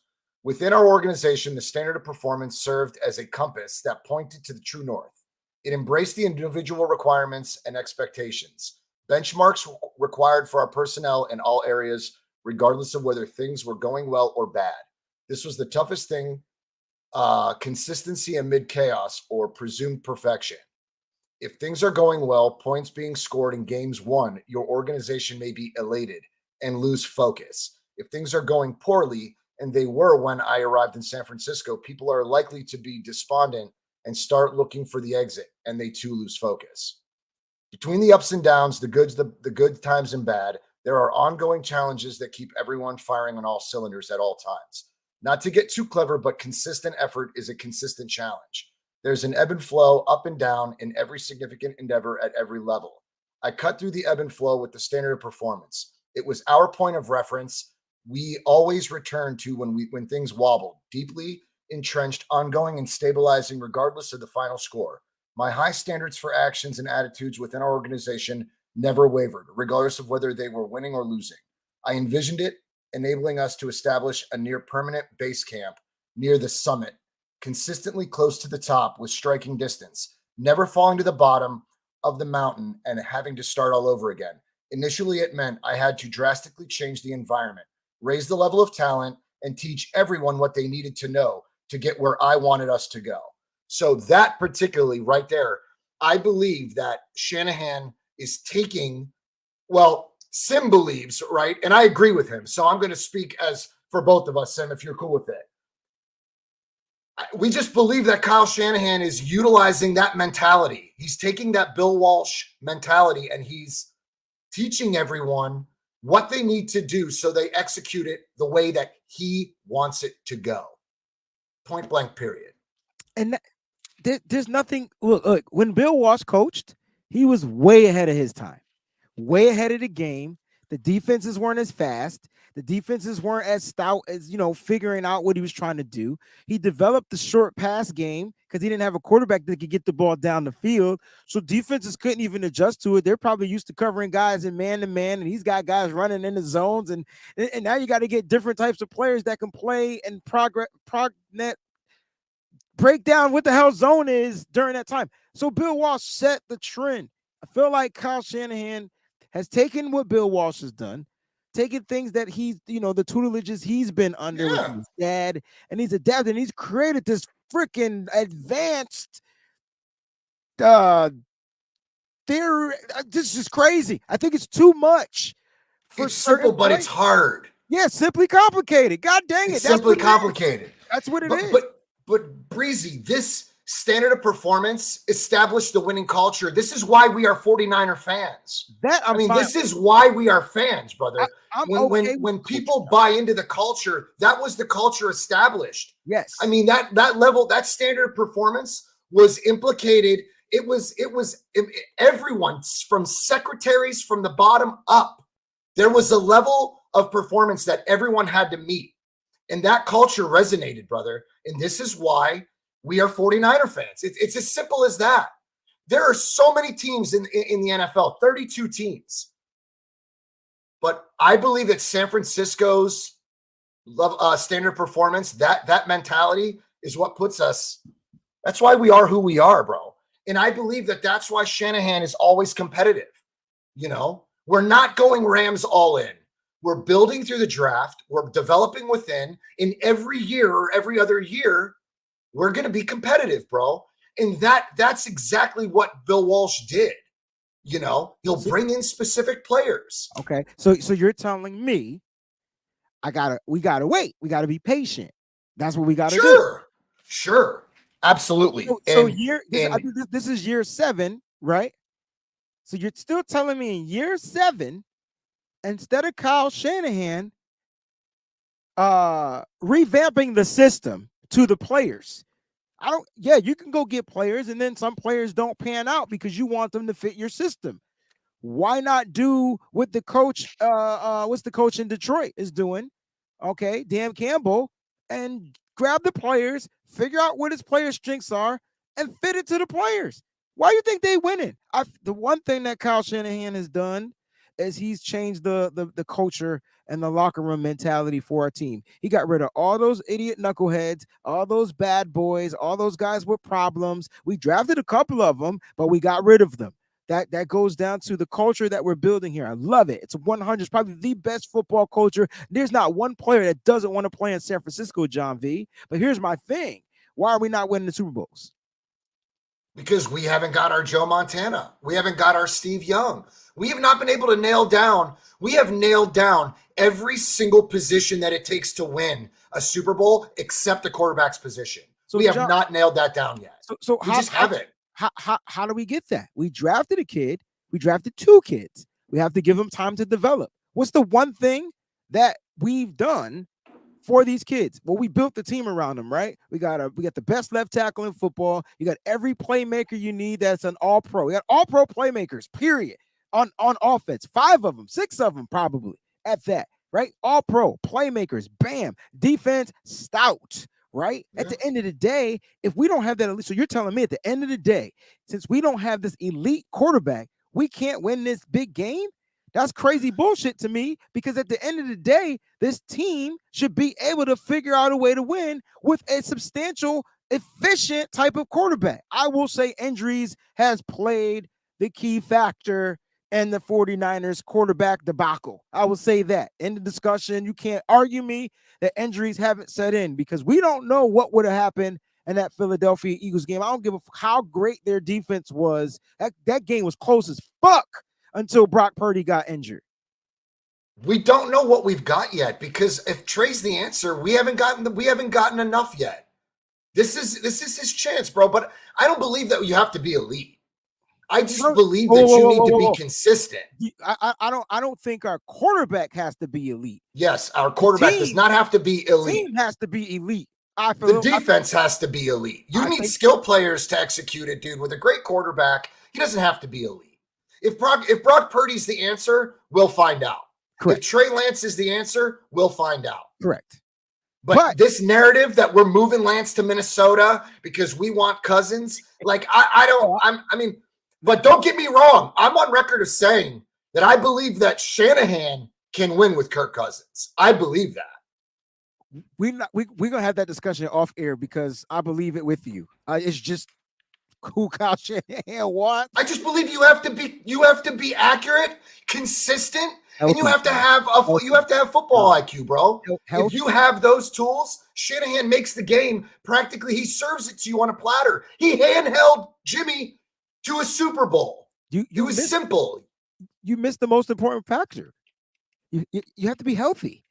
I feel like if you know what, I believe that if Trey Lance would have stayed healthy, we still would have been in the NFC Championship. And I know that sounds crazy to everybody, but that's what I believe.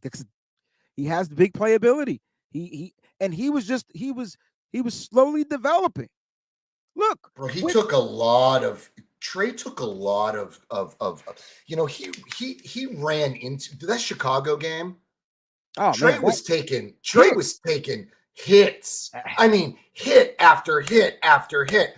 I've rewatched it, and I'm just telling you right now, I don't understand it. For any of you that don't believe in Trey Lance, I don't know what the problem is. Yeah, like, I don't know if you guys understand what type of. I don't even know if we understand what type of quarterback Shanahan wants because he had Trey taking hits, bro. I don't think he had Trey taking the hits. I mean, some of those hits were on Trey not sliding. If you want to talk about those design quarterback runs, I mean, you lost your freaking running back, bro.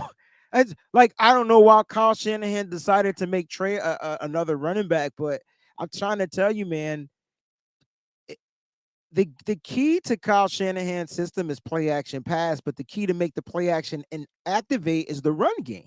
If you can't run the ball, play action pass won't work. Why? It's going to be 8-9 defenders up there in the box. They'll put 9 people in the box. I mean, they know you're not throwing it deep. They know you're not trying to test the ball down the field. Mm-hmm. So that's the issue to me. Even Brock Purdy struggled when there were a multitude of players in the box. 0 blitzes, things like that. This is what defenses have been doing. That's why I feel like out of all of those players that were draft prospects in that year of the draft with Trey Lance, he went with Trey because of his ability to throw the ball down the field and the run. That's the bonus. And people keep saying Trey Lance can't run. I disagree. Trey Lance is just not a running quarterback, but he can run. You guys got to understand and watch it just develop. That injury, freakish injury or whatever to me is football. It was football. But damn, if you watch the JT O'Sullivan video and he starts talking about these pin downs and these blocks that these offensive linemen probably should have did, but because of the complicated system and the assignment from the head coach, they didn't do it. That makes you be like, oh shoot, damn. It would have prevented. Maybe that's the point. Breezy, maybe that's it. Maybe it's the offensive line. Maybe it's more difficult for them. Maybe that's the part of the offense that's the most difficult is the offensive line. But see, I disagree because I watched Deebo Samuel not run a hot route on a 0 blitz. Like, you out of the backfield as a running back, you got to know your quarterback. You don't just run out and sit. You run out and break off. You hot route it. You run out. You have to give your quarterback an outlet to throw the ball with people in his face. Yeah. Deebo didn't do that. Deebo didn't block on the Brock Purdy injury. He was running out in the flat. It's just like and I'm not blaming the players, but if the system is telling me, oh, I got to do this when I see this, and then I got to do this when I see that, and then if this person does that, I got to react this. That's a lot. That's a lot. Mm-hmm. That's a lot than just calling a little bit more of a simplified play. We ask ourselves this question, right? How come there's so many damn 24 or not 24? What's the shot clock? Not the shot clock. What's the play clock violation? I'm currently in basketball mode right now. But how many times we watch the play clock expire because the quarterback can't get the damn call out? Why is the call red 45, blue Jaguar 86,455 billion, left, right, 2, 3, 4, 5 divided by 6 square root of 10? That's a lot of shit to say. And what does it even mean? I'm sorry, man. I love our head coach, right? And I love what he's brought to this team.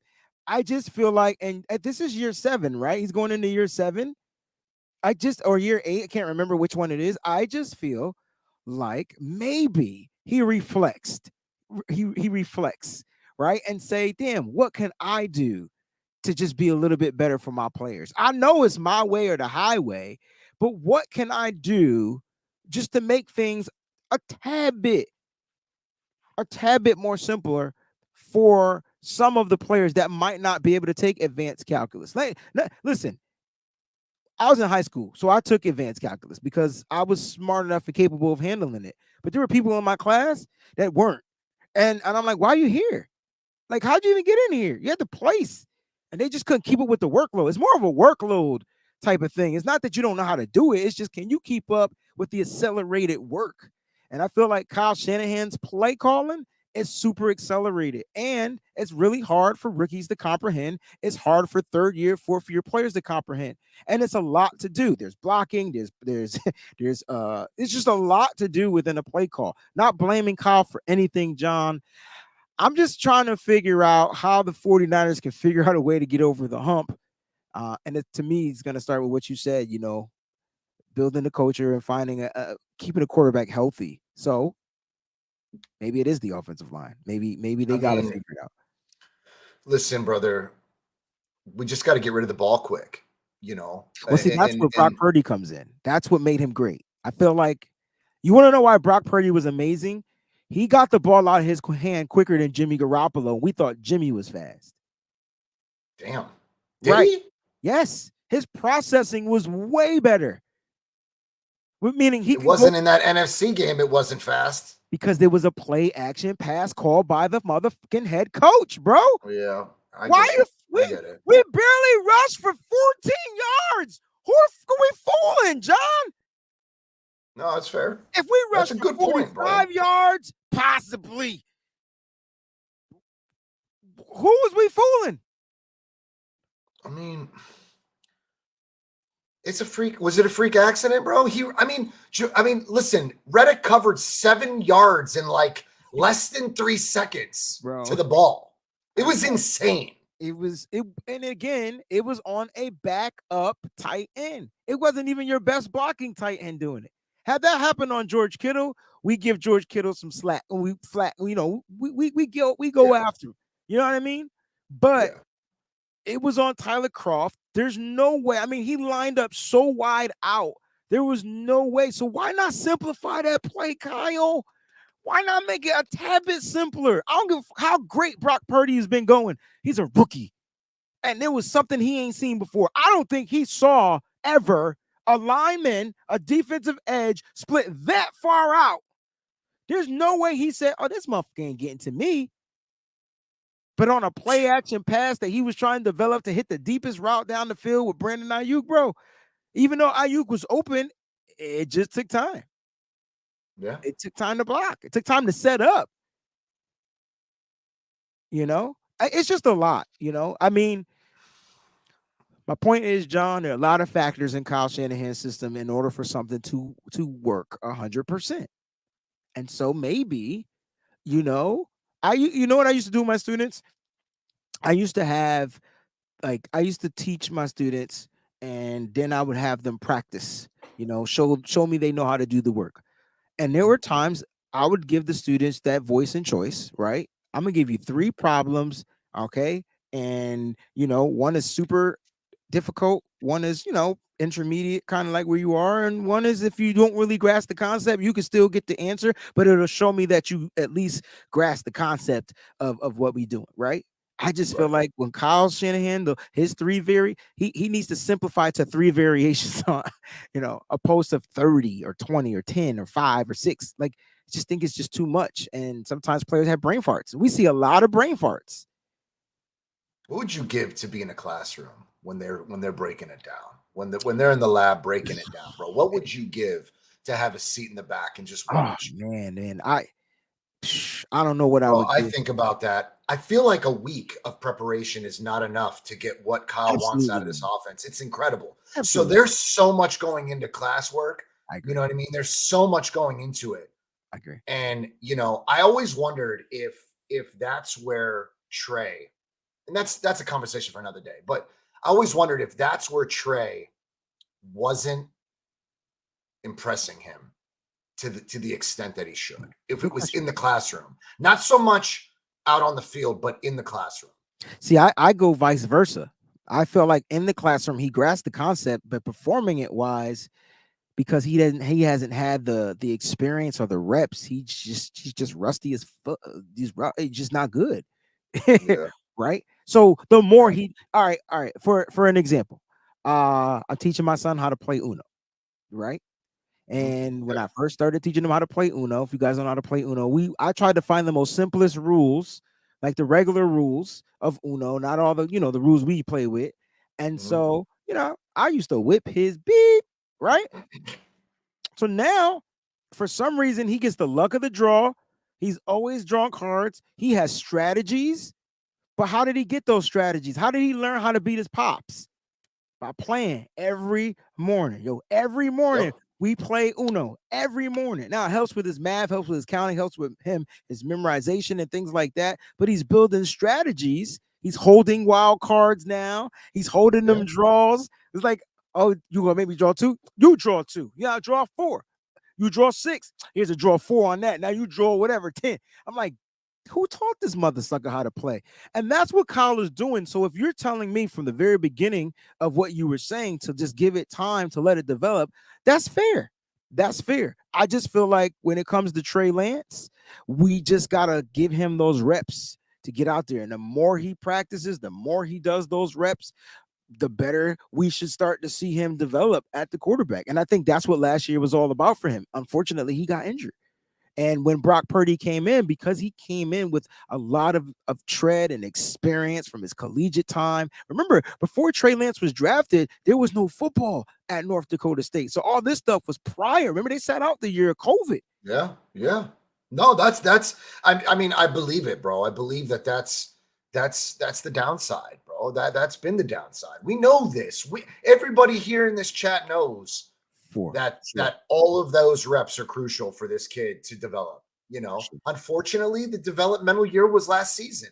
Should it have been his rookie season? We could all agree yes, right? And for everybody with their faces in Jim's lap, that's where we don't see eye to eye. But I believe that was his developmental year. The rookie year should have been there, bro. So it should have been. But unfortunately, what happened his rookie year is we kind of were like teetering the playoffs, and Kyle wanted to rock with Jimmy, and all season it was Jimmy. Even when Jimmy got hurt, it was Jimmy.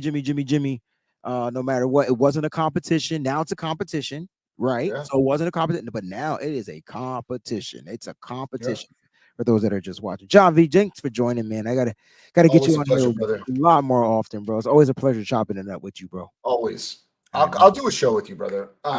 Listen, always a pleasure. Thanks for having me, my man. Just keep your eye on Shanahan. I think Sim was onto something when he saw the nuances, the similarities with the Walsh, with the standard of performance. I really do believe that Kyle has tried to he's upheld that standard of performance in San Francisco, and that's pretty much why we've been successful everywhere else other than the quarterback position as of yet. So hopefully we nail it down.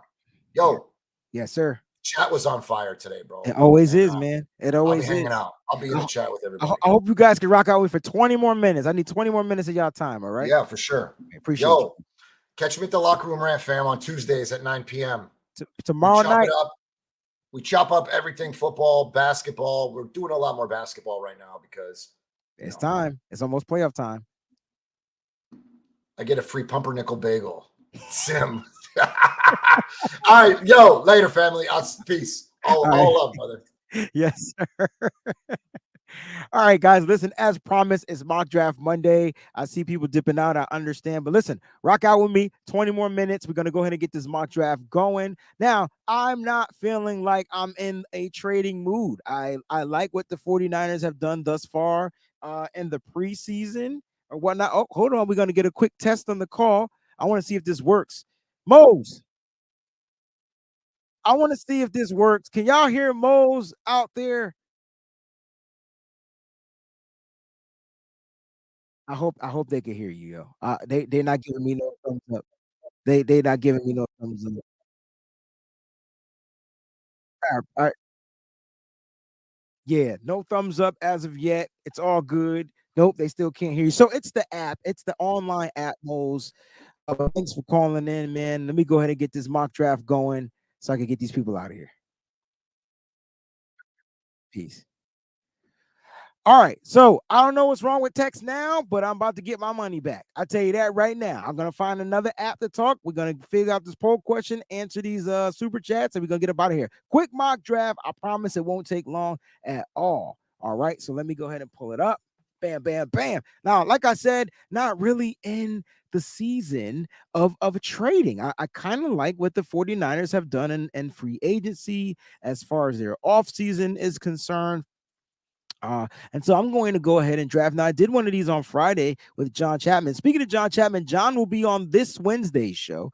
John's going out of town, so he'll be here this Wednesday, the John and Wayne show right here on the Wayne Breezy channel. So make sure you guys go ahead and make sure you tuned in for that. All right, so let's get down to the nitty gritty with this particular joint. We're going to go ahead and start the draft. I got it on super fast. So we're going to go straight to our pick number 99, and let's just see who's available. Let's see who's available. I'm going to try to address what I feel like the 49ers are probably thinking as far as, concerned. They don't necessarily need to fill a position, but from the poll question that I did on Twitter, everybody wants me to address the offensive tackle. So they feel like that's still the main need. And it could be, right? Because when you're looking at the offensive tackle, you're saying to yourself, all right, who's going to be available around this time, around that time? Trent Williams may be retiring in a year or two. We want to make sure we get a pretty darn good stud. Now, for me, the offensive tackles are gone. I do like Tyler Steen out of Alabama. Will he fit in this particular system? Well, it comes down to what's happening. He's a predominantly left tackle. They can kind of bring him in here. He can learn the right tackle spot. He can contest against, compete against some of the tackles that we have here in camp, and then possibly slide back to his natural position as we go. Now, you can see his grade chart is, what it is. But when you think of players coming from Alabama, typically, they're usually NFL ready, locked and loaded, and ready to go type of players. So we'll see what happens when it comes to that. I don't know if I want to draft the tackle this high. I still feel like we can develop any one of those tackles, down there. So let's see. Let's get back to. I don't want to offer a trade. So how did I even get here? Let's go back to draft a player. I like Garrett Williams. Do we need a cornerback at 49? Am I drafting for value? Do I want a running back? I do.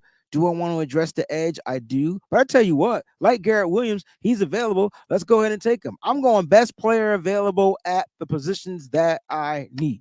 All right, that's what we're doing here. So make sure you guys are locked and loaded, ready to go. Now, when I'm thinking of the edge, I like Carl Brooks. I see him there. You could slide him over into the interior. I personally will probably go. I'll double up at some position. So I'm going to go ahead and take Carl Brooks. He's here, and I'm drafting again. So I got the edge. I got an edge. I like Schoonmaker. A lot of people probably don't like Schoonmaker. There's my running back, Tajay Spears. Deuce Vaughn is there. I don't know. Do I feel like the 49ers should take a running back in the third round? Why the hell not? I mean, why not?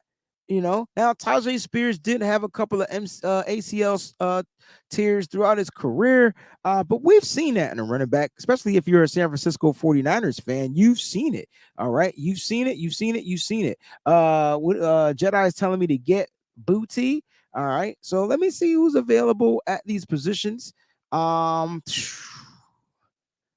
Don't want to go running back here. Interior offensive line.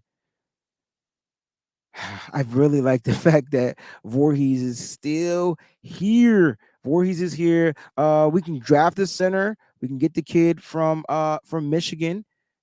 Juice Scruggs is there a little bit later down the road.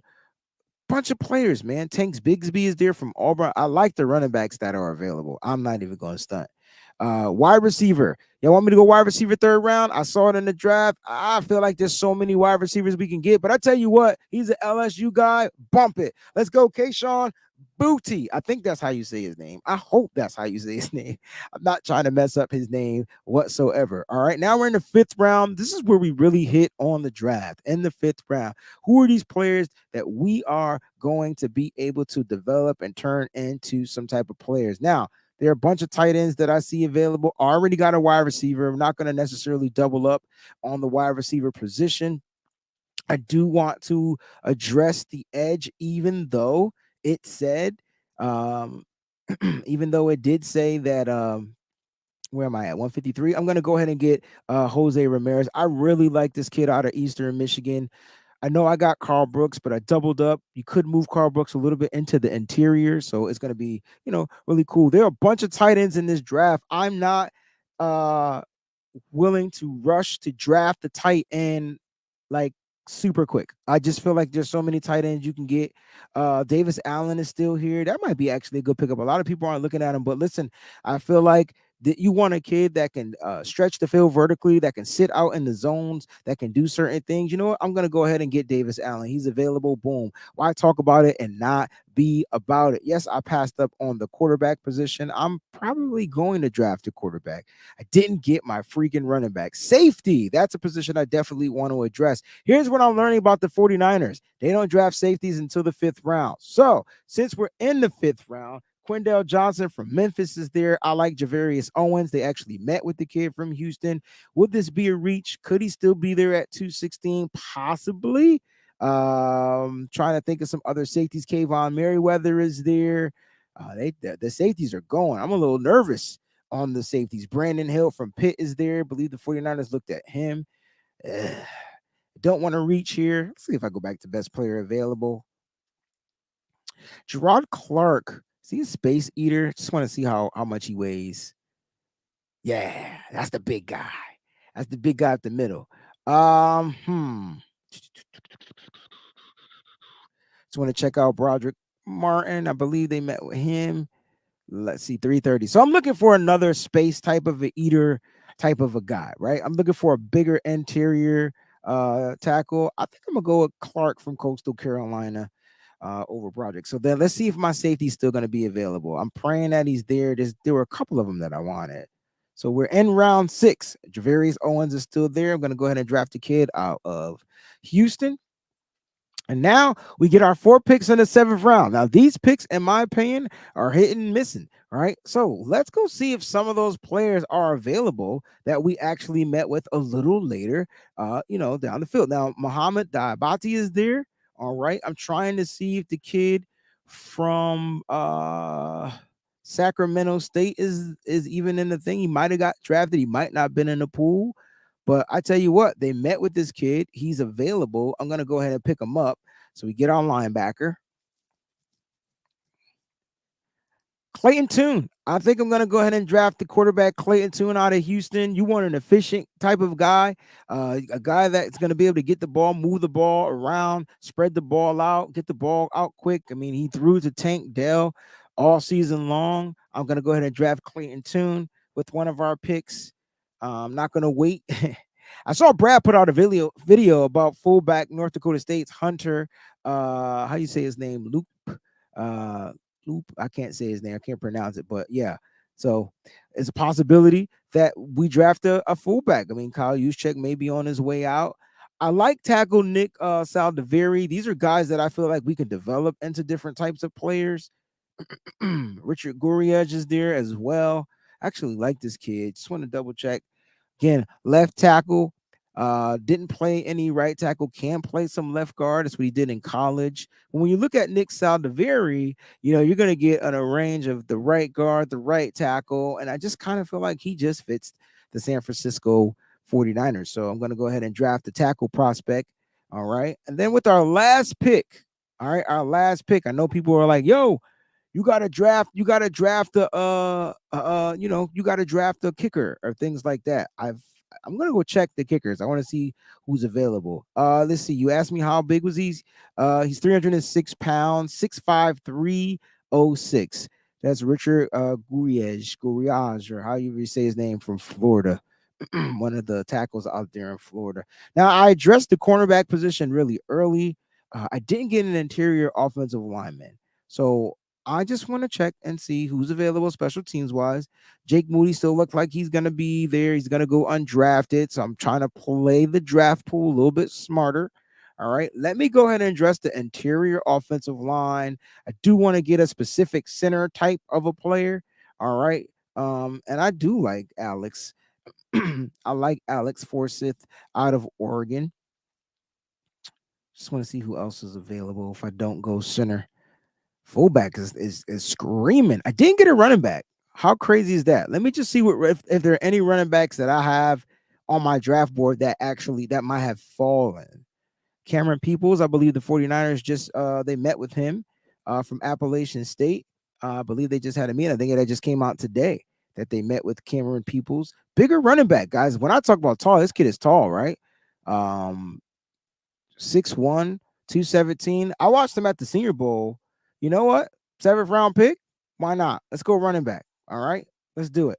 Cameron Peoples, running back, 49ers. I liked Evan Hall too, Mose. That was actually one of my favorite running backs at the combine. Evan Hall from Northwestern. Great pass catching back as well. All right, so let's take a look at our grade. We got an A+ for the Garrett Williams, an A for the Carl Brooks, and then we started getting a couple of C's. All right, and then we started rounding it off. And we ended with an A-. Not bad at all. Not a bad grade. And look, again, when you think about the 49ers, he said Jedi says Booty was trash. I saw you say pick him, so I picked him. I would have went with a different wide receiver. I'm telling you, the kid from West Virginia is the kid I would love to see on the 49ers. Bryce Ford Wheaton, kid I would love to see on the 49ers. I only went with Kayshon Booty Booty because he went to LSU, and I just know that they produce wide receivers. So I'm just going off of their lineage. I did draft Jose Ramirez, edge rusher out of Eastern Michigan. Like I said, watched a couple of his games. The kid just stayed in the backfield. I don't care if it was tackling guys or whatnot. Davis Allen. I like Davis Allen. He's not that speedy type of a tight end, but man, he could get open. I'm telling you, he can get open.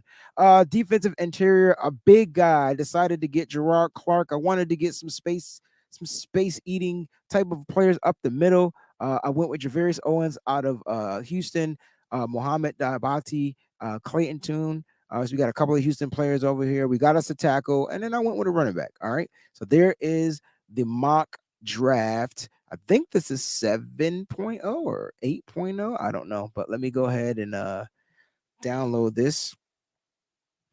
And I had fun. I thought that was really, really cool. So listen, guys, what a great show. Thank you guys for tuning in. Shout out to everybody that called in. I thought that was really cool, man. I got a chance to see you guys on here. I didn't see Israel Abanaconda up there, boss, but another kid who looked really good out there. I watched some of his film as well. Didn't see him in the thing. Butte. I read that. Butte. I love it, man. Thanks, y'all. Thank y'all for tuning in. I appreciate you guys. I hope to see you guys again on Wednesday. John will be here on Wednesday. All right. So, man, make sure you guys have your alert set to all. Don't forget to like, subscribe to the channel. You could become a member of the Breezy's Bunch as well. Also, don't forget there will be no nitty gritty Niners tonight due to the NCAA Men's Championship basketball. I'm a UConn fan. I will be watching that game, and that's it. That's what I'm going to be watching. So I'm either going to be happy or I'm going to be pissed off. So we don't necessarily need a show tonight. But shout out to everybody out there. Appreciate you guys. Stay up, stay faithful, always. And I mean, always keep it nitty gritty, man. And thanks for watching.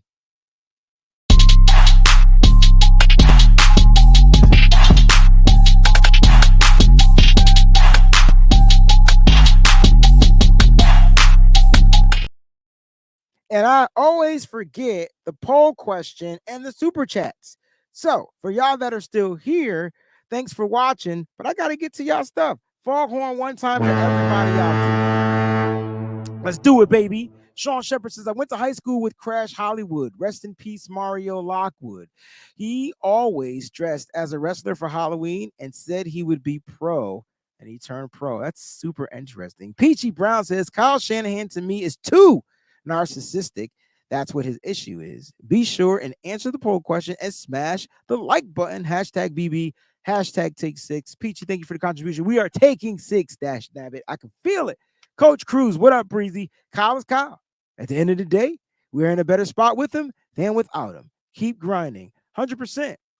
We wouldn't be here if it wasn't for Kyle Shanahan. So we got to live with the good, the bad, and the damn ugly. It just is what it is. And last but not least, if you're not a member or a participant of the Discord, make sure you join the Discord because Christy Marie is going to let you know. Join Discord Heart. Join Discord Heart. Join Discord Heart. Again, thank you for the super chat contributions. And the poll question simply says, okay, once it pops up, describe the style of 49ers head coach Kyle Shanahan. All right. 48% of the votes, 48%, 177 votes said that Kyle Shanahan is too controlling. We'll leave it at that. Again, guys, thanks for watching. Love y'all. Peace out.